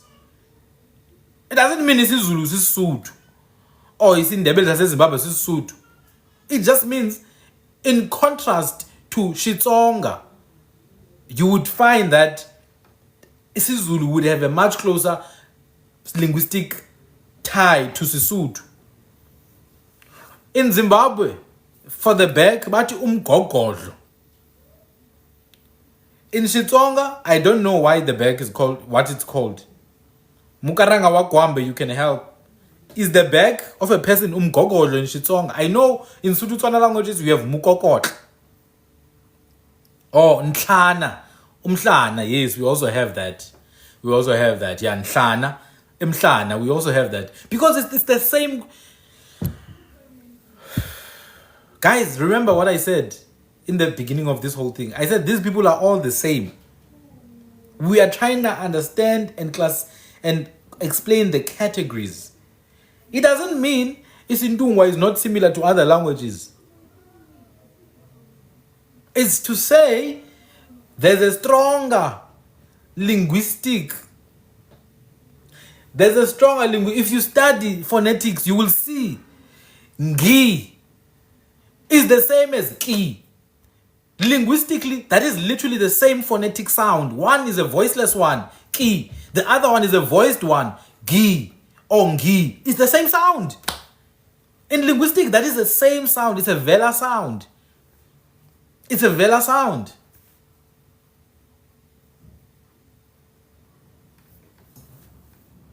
Abantungwa, those groups.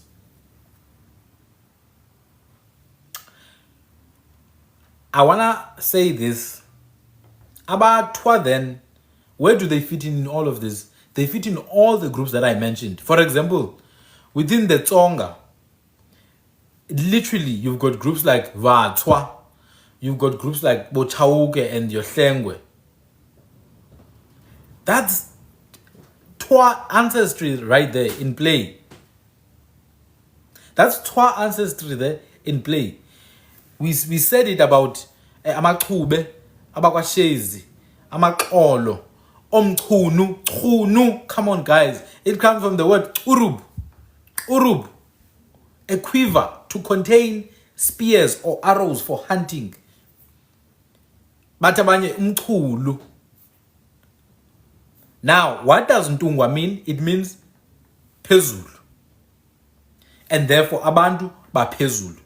AmaXhosa know this word, entungo. Gosh. Now let's go to Khwe languages, because both Ngundi and Ntungwa have roots in Khwe languages. We did say Ngundi means higher up, it means highland, it means nobility.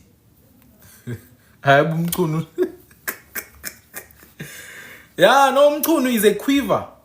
Sisngobo or isak or a leather bag, a cylinder to contain a bunch a bunch of spears. Inyanda yemikhondo. That's why yomchunu besithi inyanda yemikhondo. Gosh, nazorg. Anyway, back. Let me backtrack quickly. Ntungwa and Nguni. We said Nguni is up, not necessarily north, because people try to flip the narrative when we tell the meaning. Oh, north, that means you guys are from North Africa.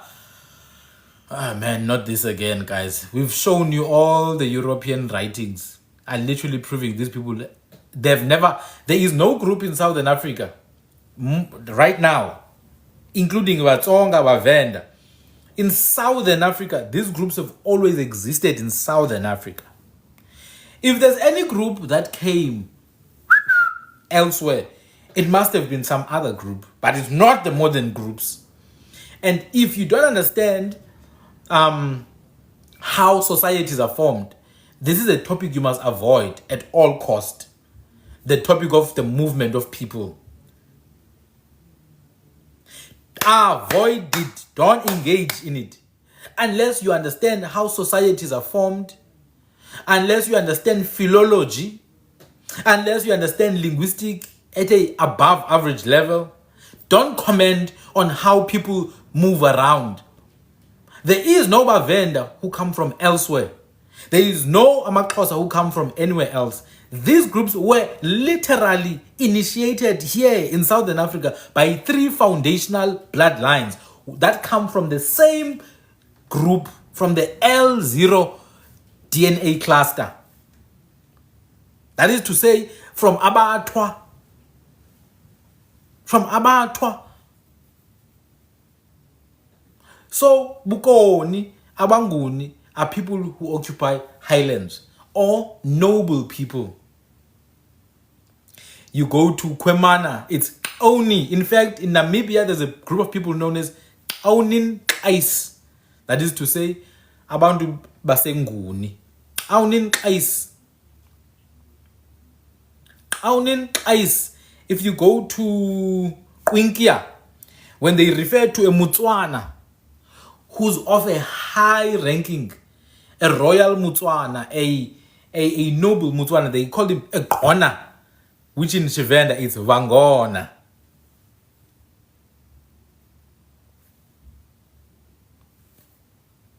That is Nguni, the Oni, or Aunin Ice, the Oni people, the nobles. In fact, in the Eastern Cape, we had a group once known as Ingwai, the Khwe or Ngwai people.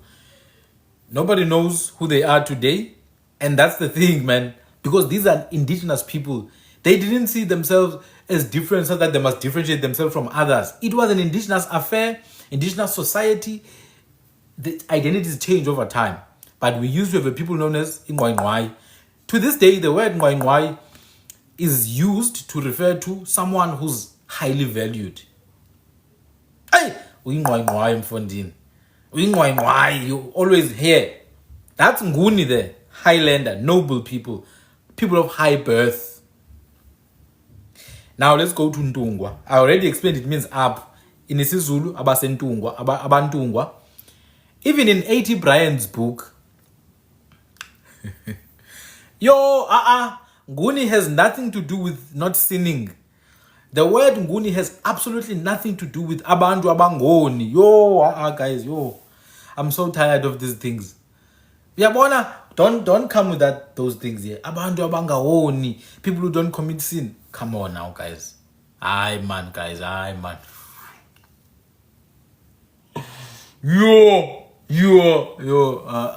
Okay. It's so sad, man, you know. It is so sad what is happening to my people. But that's the result of being colonized for hundreds of years. They reduce you into a childlike mind. They reduce you into a childlike mind where you don't want to think anymore. You just accept, yes, bring it on, Papa. Bring it on, Papa. Yes, Papa, go deep. You are busy, say, Abangon, and then tomorrow, Go deeper, Papa. Yes, Papa. It's the same group of people. You guys are shady. You guys who believe everything, you are shady. You are destroying us. You are destroying our people. Being called Ngoni has nothing to do with what we are talking about. Ngoni, Nguni, Wangona, Bakoni, it's the same thing. That's their dialect. It's called dialect. There's a process in linguistics called metathesis, where sounds shift over time. So instead of Nguni, some will say Wangona, some will say Wakoni, some will say Abe Nguni. It's northern highlanders, people who live high up on the hills.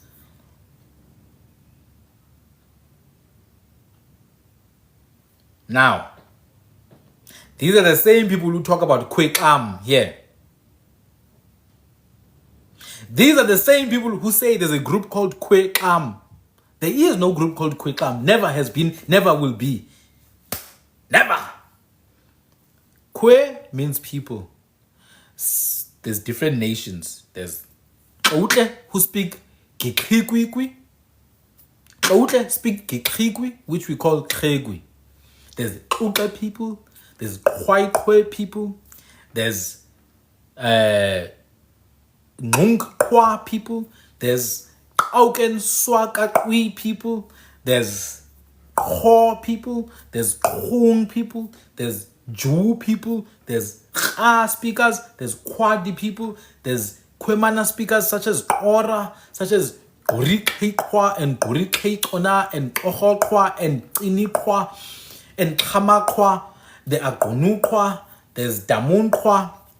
There's Damasonkwa and Sonkwa people. You have Khamtus people.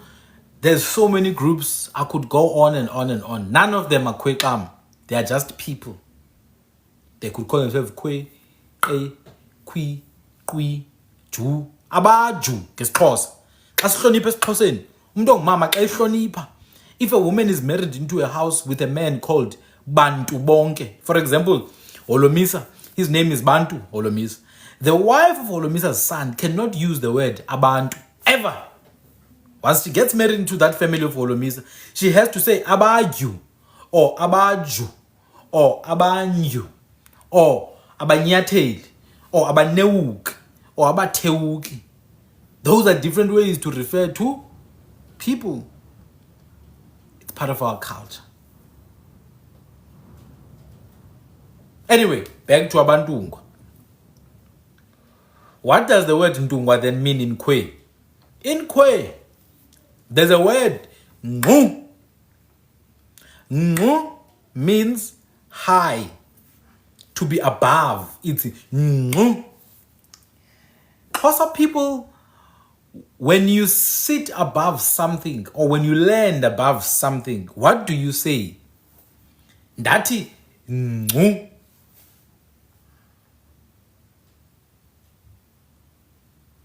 Ngcu. In Ora, it's Ngcu. In Khwe, it's Ngcu or Kung. Now, when we refer to people, we put Kwa or Khwe at the end. So it will end up being Ngcu Khwe or Ngcu Kwa or Kung Khwe or Ngung Khwe. Ngung Khwe, the people at the top, literally. It is literally the people at the top. Ngungkwe people. This is a people who used to be in what is now Northwest Northern Cape. They were in what is now Northwest Northern Cape. And this is exactly what we are saying about Abantungwa. There's a clear affinity to that region. No. Ngungkwe doesn't mean dark people. Ngu means dark. Ngu means the one who's above. That's a good question, but it doesn't mean that. Ngu or Ngu, it's dark. For example, the Nguki language is the language of the dark brown people or Abantsundu. Even Dama for Damara means dark. Even Ngukwe means dark people. But in Khwe, it's top people. Khwe, it's not a person, it's an animal, a baboon, because it's got a dark fur. Khwe. In fact, in Khwe, even a hyena can be called Khwe or Ngcuka or Ngcukabe, like Ingcuka. But there's different types of hyenas. The hyena with the mane at the back is called Ngci or Ngcib, Ingci or Isingci.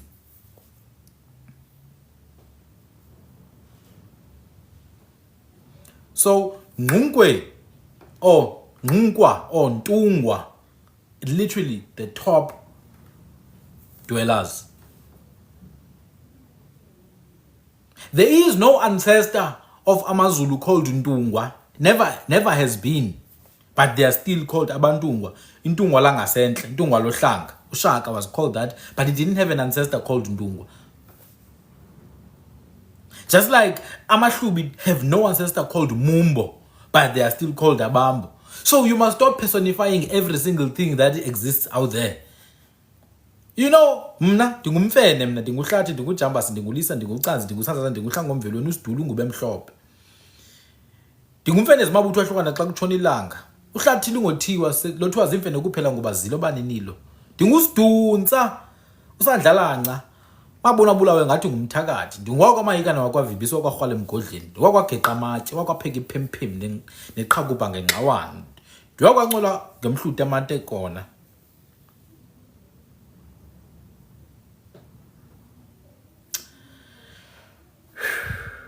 But Mfene is not a person. Sanzanza is not a person. When I say Ndingumfene, it has nothing to do with a living person. It's an animal, literally. Sanzanza, it's the back part of the animal. Isandanda, the upper bum. It's the back part. I heard this other man here say, no, Sanzanza is a man who gave birth to Mfene. And then Mfene gave birth to Hlati. Hi guys.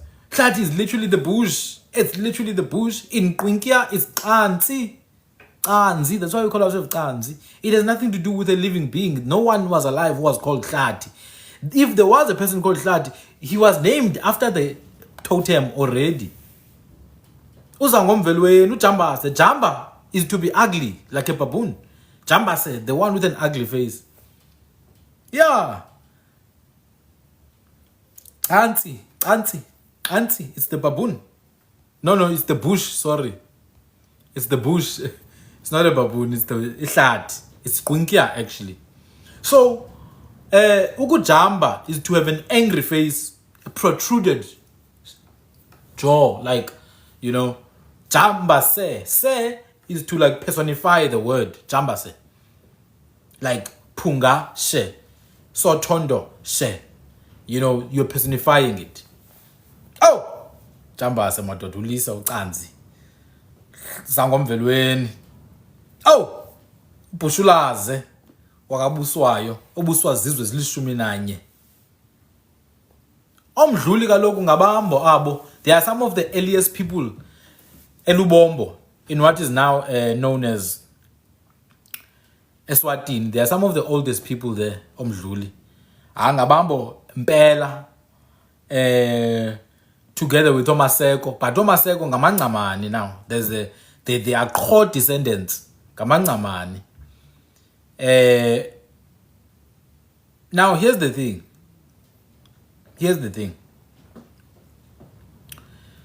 When we say someone is Abambo or Abantungwa or it doesn't mean that is their ancestry.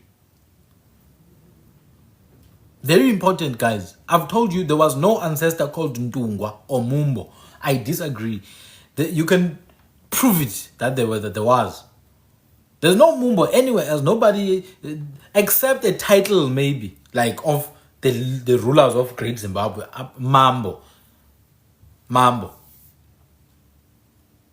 Yeah, but these were not ancestors. So when you say someone is ulintungwa or abantungwa, it doesn't remove ubuthwa bakhe. It doesn't remove that amachube ngabathwa still.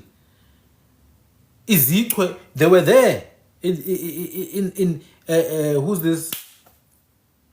Kumabutho kadingiswayo bezikhona izichwe. Kumabutho kaShaka bezikhona izichwe. But still, izichwe will always remain abantu.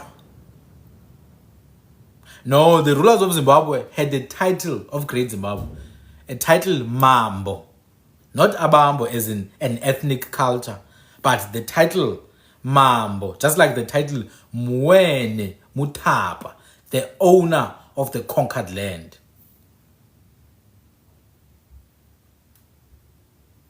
So the very word Khwe literally is what gives you Khwe.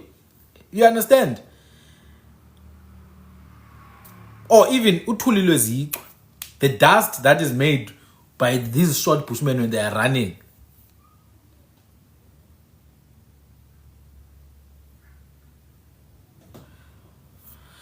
All right. Someone is asking, so if everyone was not Umbo, why do we all sort of claim it as Amaxhosa? Classicity, Masiye Embo. No, but you can't say Amaxhosa because Amaxhosa ngabantu bakwaChawe. Amaxhosa abantu bakwaNkabani, Amaxhosa ngabantu bakwaTogu, Amaxhosa ngamagqunukhwebe, ngamagqunuqwa. Just because you speak Xhosa doesn't mean historically you would be considered Xhosa. Many people in Eastern Cape are not Xhosa. They are from Embo. They are from Natal. They are from Lubombo. So they can claim Imbo. Ekhaya Tina, we used to sing the ngoma Masiembo. Yabo. It's not even literal. In fact, let me help you. Let me help you. Someone is saying, I thought Isichwe is a plant. No, that one is a different plant. That's a different plant, that one. Let me help you about Masiembo. KwaXhosa. KwaXhosa. Embo is literally everywhere that is above the land of Amaxhosa. Yeah, kwaMkhize vele ningabambo ninayi ngabamba abantu bakwaMkhize. There are some of the few who still, in fact, abantu bakwaMkhize, they didn't use the clan name Umkhize for a long time. They were generally known as Abasembo nje. That's it. For a long time, abantu bakwaMkhize just preferred to be called Abasembo. That's it. They never really used Umkhize or Kabazela as an ethnic identifier. Now, I want to explain why Amaxhosa say Masiembo. KwaXhosa, any location that is above KwaXhosa is known as Embo. And then KwaXhosa, the neighboring locations are known as Ebunguni. So KwaXhosa, eNatal, eLubombo, it's all Embo. That's it. But because some of the most influential groups KwaXhosa were actually people who came from those places. They were some of the most influential, culturally and linguistically. A lot of words we use today when we speak is Xhosa. They are not Xhosa words. Like bird names like Uthekwane. Uthekwane was not a Xhosa word. Impundulu was not a Xhosa word. The Xhosa word for that thing was Uqimqoshe. It was Uqimqoshe. So, because of the influence of some of the people who came from Embo, Ubumbo was literally something that became very important. Even our idioms, Izaci, Namaqhalo, became, centered around that. Ulahla Imbo ngoPhoyana. But Imbo, in and of itself, is a stone, a mineral that is dug underground, like gold. So, places that used to dig gold, that used to mine, were Imbo. This is maybe the 10th time now I'm explaining. Izimbo is the mannerisms of Abambo. Imikhwa is the mannerisms of us. Izimbo Abambo. Imikhwa Abakhwa Amaxhosa. Basuthu bathi mikhwa. I think so. I could be wrong. Indeed, if there's a flood or a storm that's coming, Amaxhosa say, pass over, go to Embo. Go to Embo, Baba. Where the Ngwanes are. That's how my mama taught me. When there's a flood coming, we say, Embo. Embo kwelamangwane. Hamba yembo, which is go to the country where there's abambo. Why? Because abambo brought some goods with them. We used to buy some goods from them, especially umbona obomvu wasembo, ugambushe, the variegated red corn, which came probably through the Lagoa Bay, probably through the Indians. So Abambo brought us some of these red grains and corn. Now the belief was that Unamba, the sky being, Unambezulu, he's the one who was behind the storms. So when the storms were coming, is that Unamba came to collect umbona wake ubomvu. Because the rain, the storms used to come at the time of ukukephuzela kombona, at the time that the corn was starting to shoot forward. Yakahlela. So xa ukhahlela lambona kuzizithotho. Elders would go enkundleni molikhotleng esigcawini, and then they would say embo kwelabangwane apho kudliwa khona ngendebe endala. Apho kudliwa khona ngendebe endala.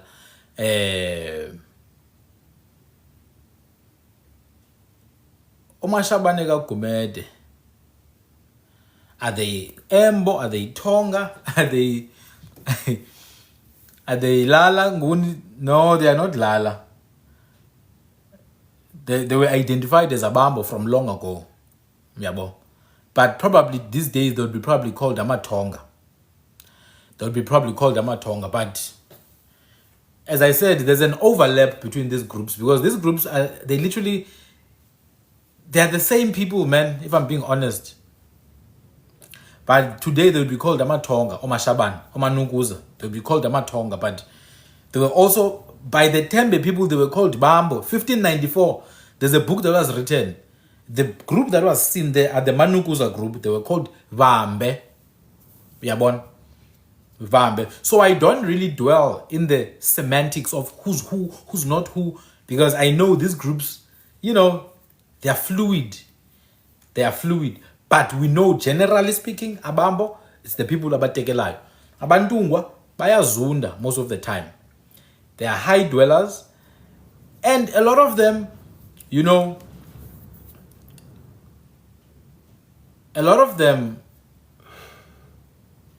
some of them are actually quite old in KZN. You can't really tell their history, like in depth. You can't really tell their history in depth, and that's how you know I know about nabo yabo. Sizichwe zasehlathini yabo bantu basezindabeni. So here's the thing now. Now, this is my challenge. How could uQwabe osuka kumalandela yabo? Why would uQwabe have igama labathwa if uQwabe was from Zanzibar? Why did he not have a name from Zanzibar? Why uQwabe igama lakhe lisithwa? There's no other language where you can find that word except a language that has isithwa in it, like Sesotho. Go to Siswati, ufana some of their oldest ancestors like Oqomizita.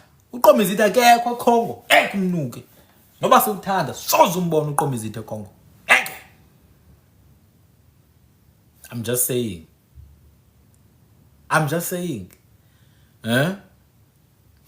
Amazizi. Amazizi uninzi lwawo, they deny their Bushman heritage. Those ones, it's so sad. Yazi into Amazizi. Some of the saddest thing. Like, you talk to Amazizi, they're not interested, man, in who they are. They are not interested in who they are. Amazizi, literally, they are some of the most light-skinned people I know in the bloody Eastern Cape.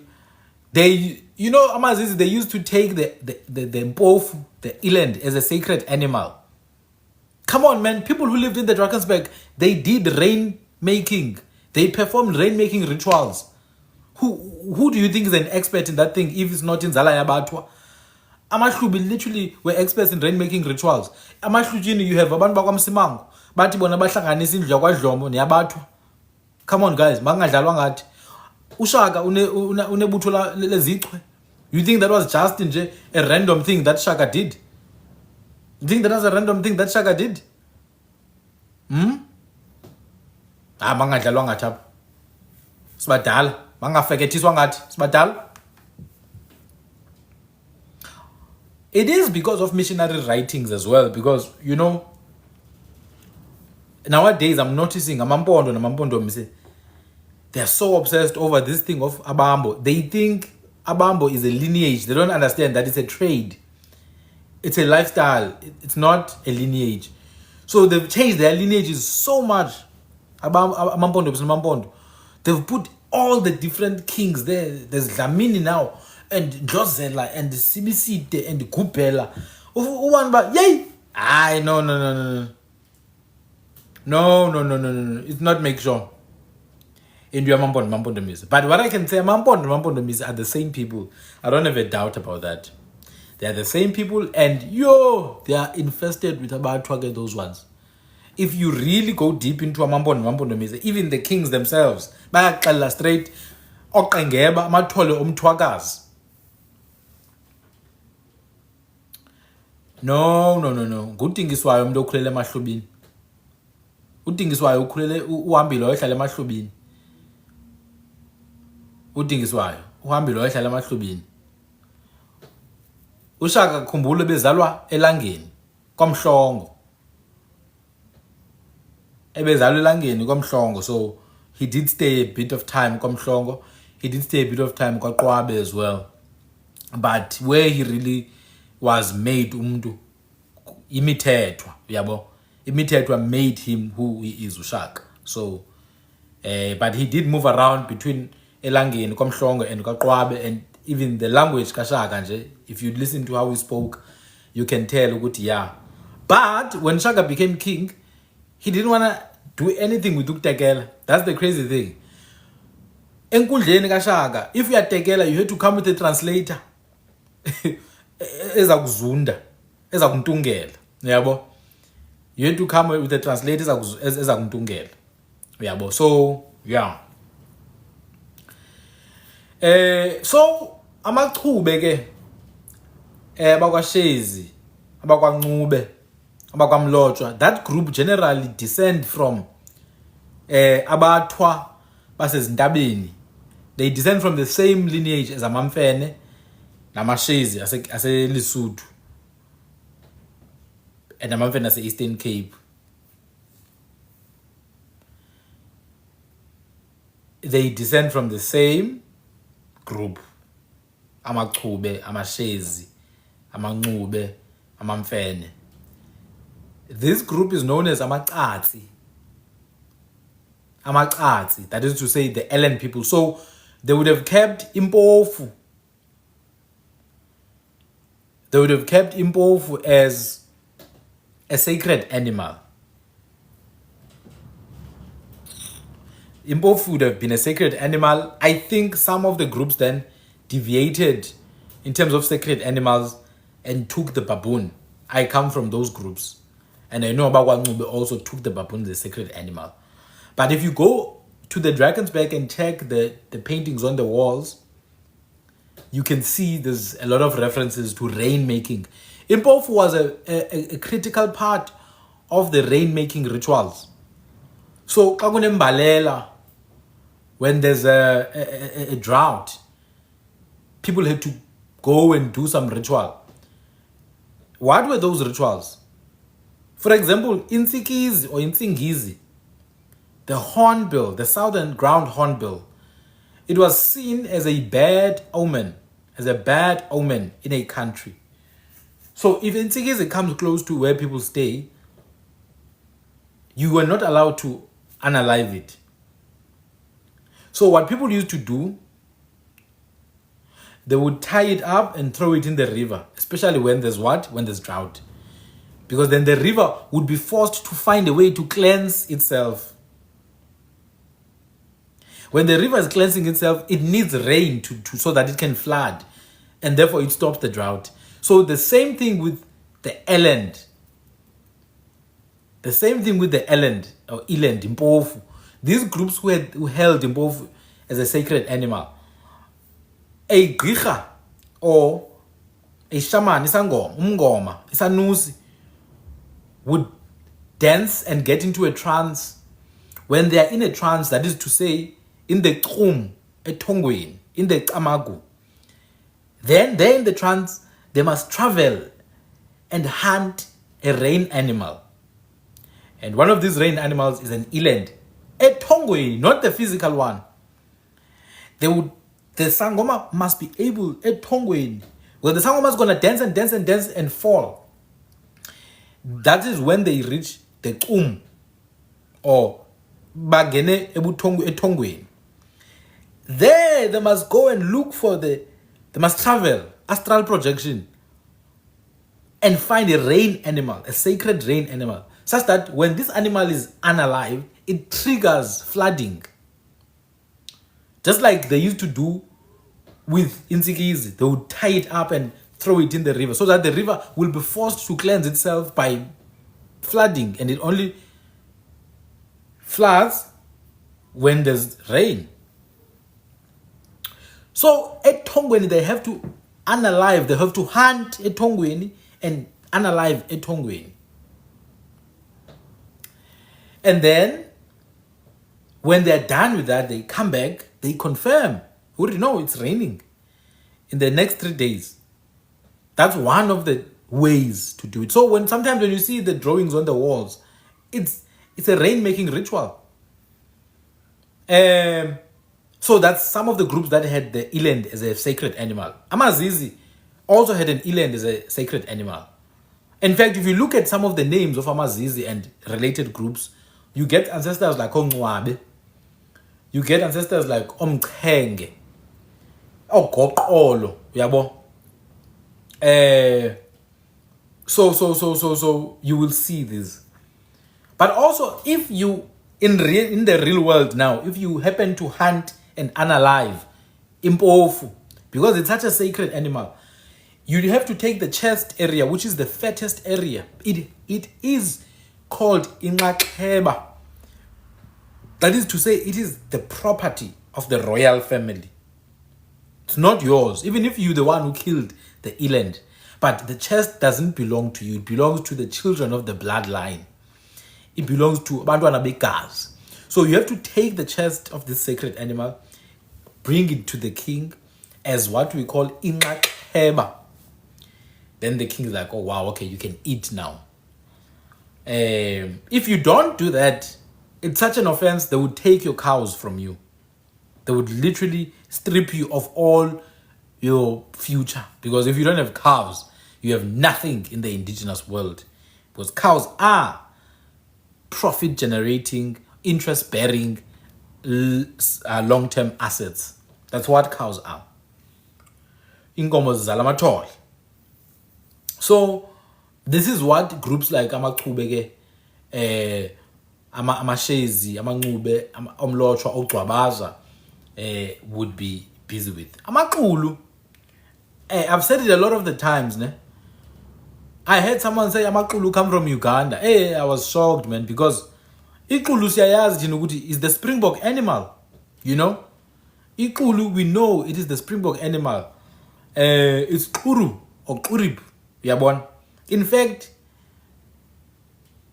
another version, it's iqubu or iqubu, which takes us to Basotho, because Basotho have the word qubu or maqhubu for the waves of the sea. Now, if you go right now online, search for springbok animal, look at the white pattern on the sides of the springbok. You can see it's the waves. It literally looks like waves. But even better, the fonk, which is this fluffy hair that forms when the springbok gallops, ukutsiba, that is to gallop, hence the name Intsepe, because it jumps. Tse means to jump. Go to Khwe languages, you'll see all these names that we use. Even the word ngonyama. Go to Khwe, you'll find it in its click form. Ayama. Even the word ingwe and ngo, you'll find there in Khwe. Even the word ingulule for a leopard, an old Zulu word, ingulule. You find it in Khwe, gururub, ingulule. Anyway, iqulu, the name means the one that is like the waves of the sea. Basuthu bathi qhubu. Qhubu now takes me back to isiXhosa ukuqhuba. That is to dance around with the waves. Which takes me back to isiZulu ukuqhuba, which is to gargle and make this foamy water thing in your mouth. Gosh. Now, that is iqulu. Abashe. Now, I was amazed when this guy said Qulu comes from Uganda. Because ngabakwaQulu bona nqangi. Which means they're so lost and so confused. They don't know what they can say. Balahlekile, badukile. Ukuqabasha. Now, this is why, guys, I'm running classes. Qabasha seems to be a personal name in this case because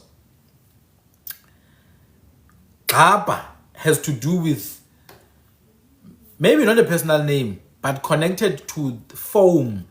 Yeah, like something that's boiling. Something that's boiling. Something that forms foam. Yeah, so when you say into someone who's always on the rush. I personally linked it to the activity of hunting. Because in the activity of hunting, also someone who's a master of the bow is called qabaseb. Because the string of the bow itself is known as qaba. Ngesixhosa umnxeba. And also a string can be called ityeba.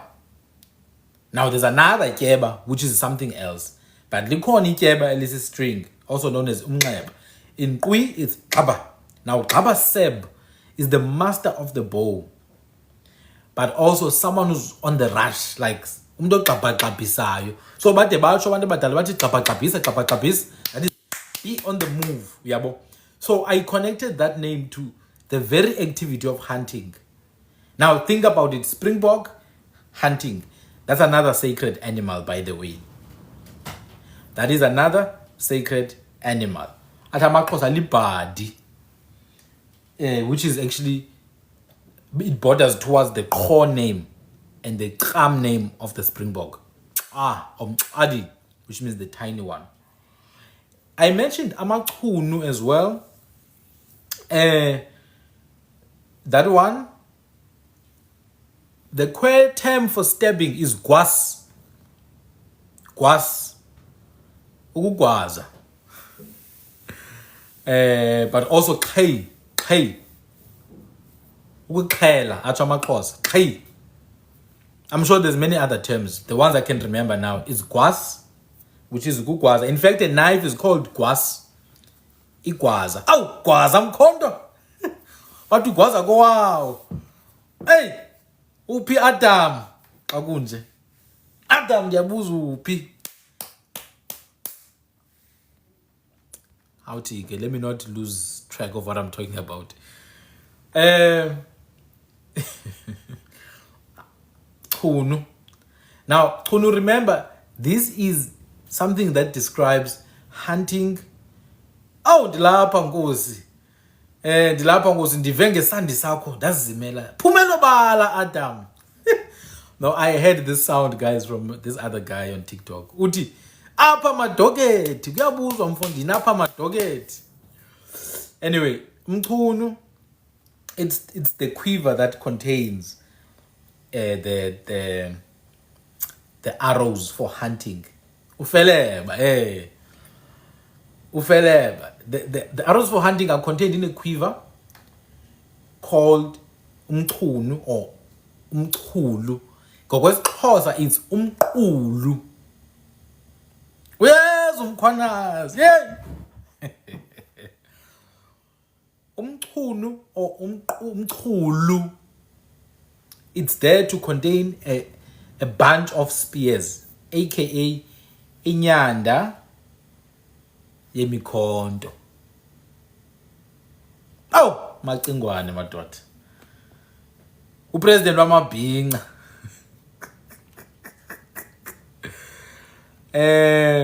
Today I'm gonna stop here. Ne? I'm gonna say if there's more people from Abantungwa that you'd like me to talk about, please mention them. Please mention them. When I host my live tomorrow, I would like to dedicate it to Abantungwa again. There's alternative meaning. Oh, Ndlangamandla, ne? Okay. What I can say right now, because I'm gonna stop now, it's 11:30. What I can say, Ndlangamandla literally means to conquer with full strength. To conquer with full strength. The live tomorrow is definitely gonna be around 7 to 8. 7 to 8. I'm gonna start there after peak hour, around 7 to 8. That's when I'm gonna start. Ndlangamandla is the one who attacks with full strength. Ndlangamandla. Udla means the one who attacks live in broad daylight. Kubalele ilanga lihlabe umhlaba. Adle emini. Ukudla is to take over, is to conquer something. Ukupanga. But also ukudla is to actually stab and take out blood.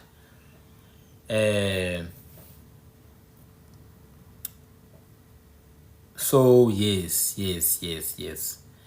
I'm gonna touch on Ndlangamandla. Some people are asking about certain groups like Okabashe. Guys, let me say this. Go to my YouTube channel. Those things are there. I've been doing this series for 4 days now. This is the 4th one. I started with Amaxhosa. I went to Amampondomise, Okabashe, and I mentioned them there. Abashe is red cows. I went to Amampondo. I went to Amahlubi. I went in detail to Amabomvane. In detail, I went through Abatembu. I went to some Abambo. Now I'm doing Abantungwa. I'm doing Abantungwa now. And then next, I want to touch on Amandebele. Awakwanzunza. NawakwaGigana. Next, I need to do Basotho and Botswana. I need to do Balubedu and Mapulana. I did cover Ukaba in the Hlubi version. I need to cover Balubedu, I need to cover Mapulana. We once did Vatsonga and Vatswa before for 2 consecutive sessions. We may touch on them slightly, but we did it before. Ultimately, I want to get done with this. The point of this session is to show that Ubutwane, like Abatwa, are not this strange thing, Yasekapa, or it's actually something that is within each and every household, Ubutwa, because Ubutwa is the essence of Abantu. It is the essence of Abantu. Omtombeni, I will cover them when I go through Amandebele. I will cover Omtombeni when I go through Amandebele. Onozinga. Onozinga, I have been talking about them for a long time. Remember, Onozinga, they are Kora. Onozinga come from the Kora people, which means they are originally a Cape Townian group, or Gaba, or Tsihosh. They are originally inhabitants of Cape Town and Western Cape, but also inhabitants of the area where there's the Orange River, Nquqarib. Namagaba ango. Go Tsihosh abo. Go Titiba abo. Go Nozinga abo. Go Jwaqula. Awu madoda. Kuthamba kodwa emnyama kaThikoloshe eqengeleka isehlise enyuka phezu komlambo igqili. Kuthiwa umuntu womlambo Thikoloshe phuma ezingcongolweni. Those people, I'm related to them. Namagiko, I covered them. Tomorrow, I'm gonna do Ndlangamandla. I'm gonna do Ontsele, Ozila Mkhonto. I'm gonna do Ogumede, Oqwabe. Today I did Ogumede, Omanuguzi. I'm gonna touch on Balubedu. Abantu Bobedu. Oh my God. No, Balubedu, those ones are proper. Those ones are also some of the traders, by the way. They are the iron and mineral traders. They are some of the old miners of Southern Africa, Balobedu. I did touch on Amabhaca and Amawushe and Amazelemu yesterday. So this is the point of the session. Abatwa are not isituko. Abatwa are not isituko. It's very important to understand.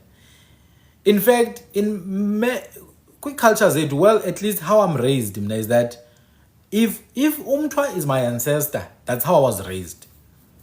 And that's ngani, but Tina we were raised ukuthi singabantu basuke emahlathini. That is not to mean you are backwards, yabo. I'm here talking about history and its intricate nature. We had intricate systems. Some of us were very nomadic. Some of us were less nomadic than others. And some of us were very sedentary. How do you think abantu bakwaDlamini moved from Lubombo to Eastern Cape today? Obviously, they were moving. Bayathwabaza, ubuthwa buyavela. Do you understand? How do you think abaThembu baseQhudeni base Eastern Cape namhlanje? How do you think amaXhosa nabaThembu baseBotswana namhlanje? So we must not be sedentary when we think about these things. Abatwa are very much the fabric of izizwe zabantu abantsundu.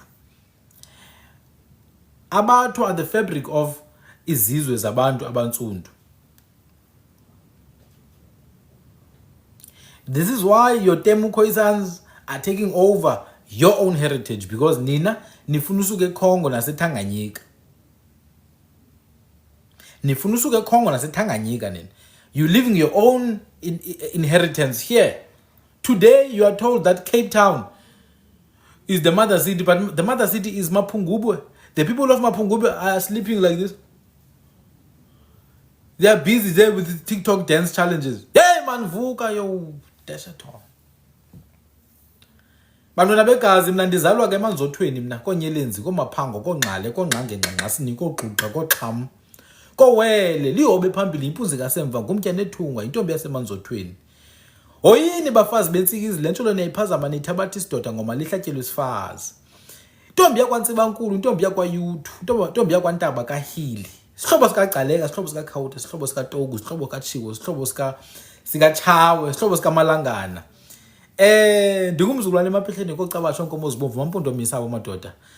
Nkomo zikaMbiko zikaMancamu zikaMlawo. Awu bakuloyibeka wakulokani. Ndingumzukulwana ke emampondweni mina konhlanga, onqabane, ongqungqushe, oziqelekazi. Abantu abahlamba ngobubende bashiya amanzi ekhona. Ndibe sisizukuzuku kofaku, othahla kandayeni. Ngoziqelekazi abo. Atengozi, I can see you went to check my YouTube channel. Yes. The first part, Khwe people east of South Africa.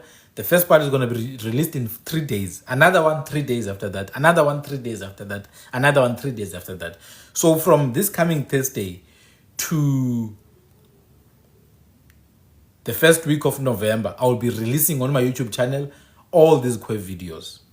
Mna ke ndingumfene, mna ndingulisa, ndingucanzi, ndingusanzanza, ndinguhlanga omvilweni. Isanzanza esanzonza kwathi kwavela umuntu. Ndingubhorho, ndingundlazana, ndingumluncu, mna ndingumwandla, ndingumandwa afikele uhlangeni.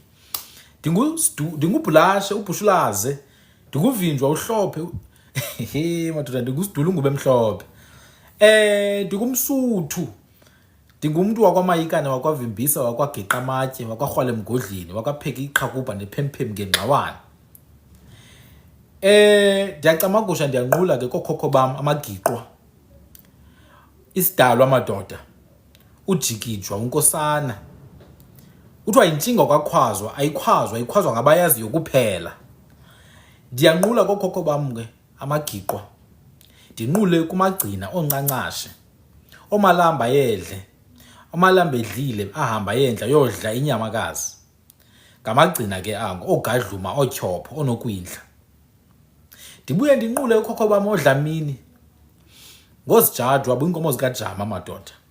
Abantu abawela ithukela bawela ngenkomo qeda bayidla liyabawelisa qeda bayililela. Ndiyacamagusha ukhokho bam ke.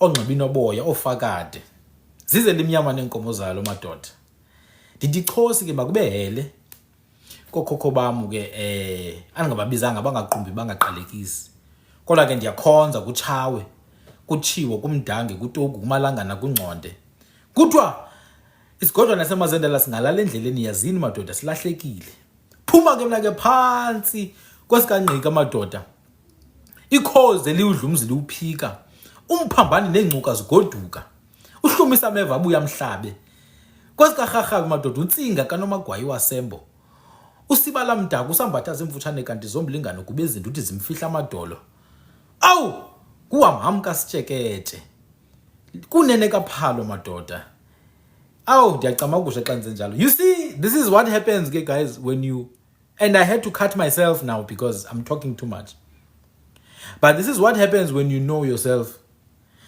You must know yourself at this level so that when you go to those lives with aboriginals and what you just open your mic and do this. You're just introducing yourself by that time. You take 20 minutes of introduction. Hey, they'll be intimidated there. Hi, this one knows themselves too much. Hey, they know themselves too much. So yeah, please do it like that. Kurharhabe lowo. Wayezombatha zibe mfutshane. Wayezombatha zibe mfutshane kuba uthe izinto zimfihla amadolo. Wayefuna uveza amadolo uRharhabe. Maybe he had nice legs, You never know. Thank you, my people. Dlangamandla tomorrow. And then I will touch on the other groups like Konsele. Thank you. Kamagu.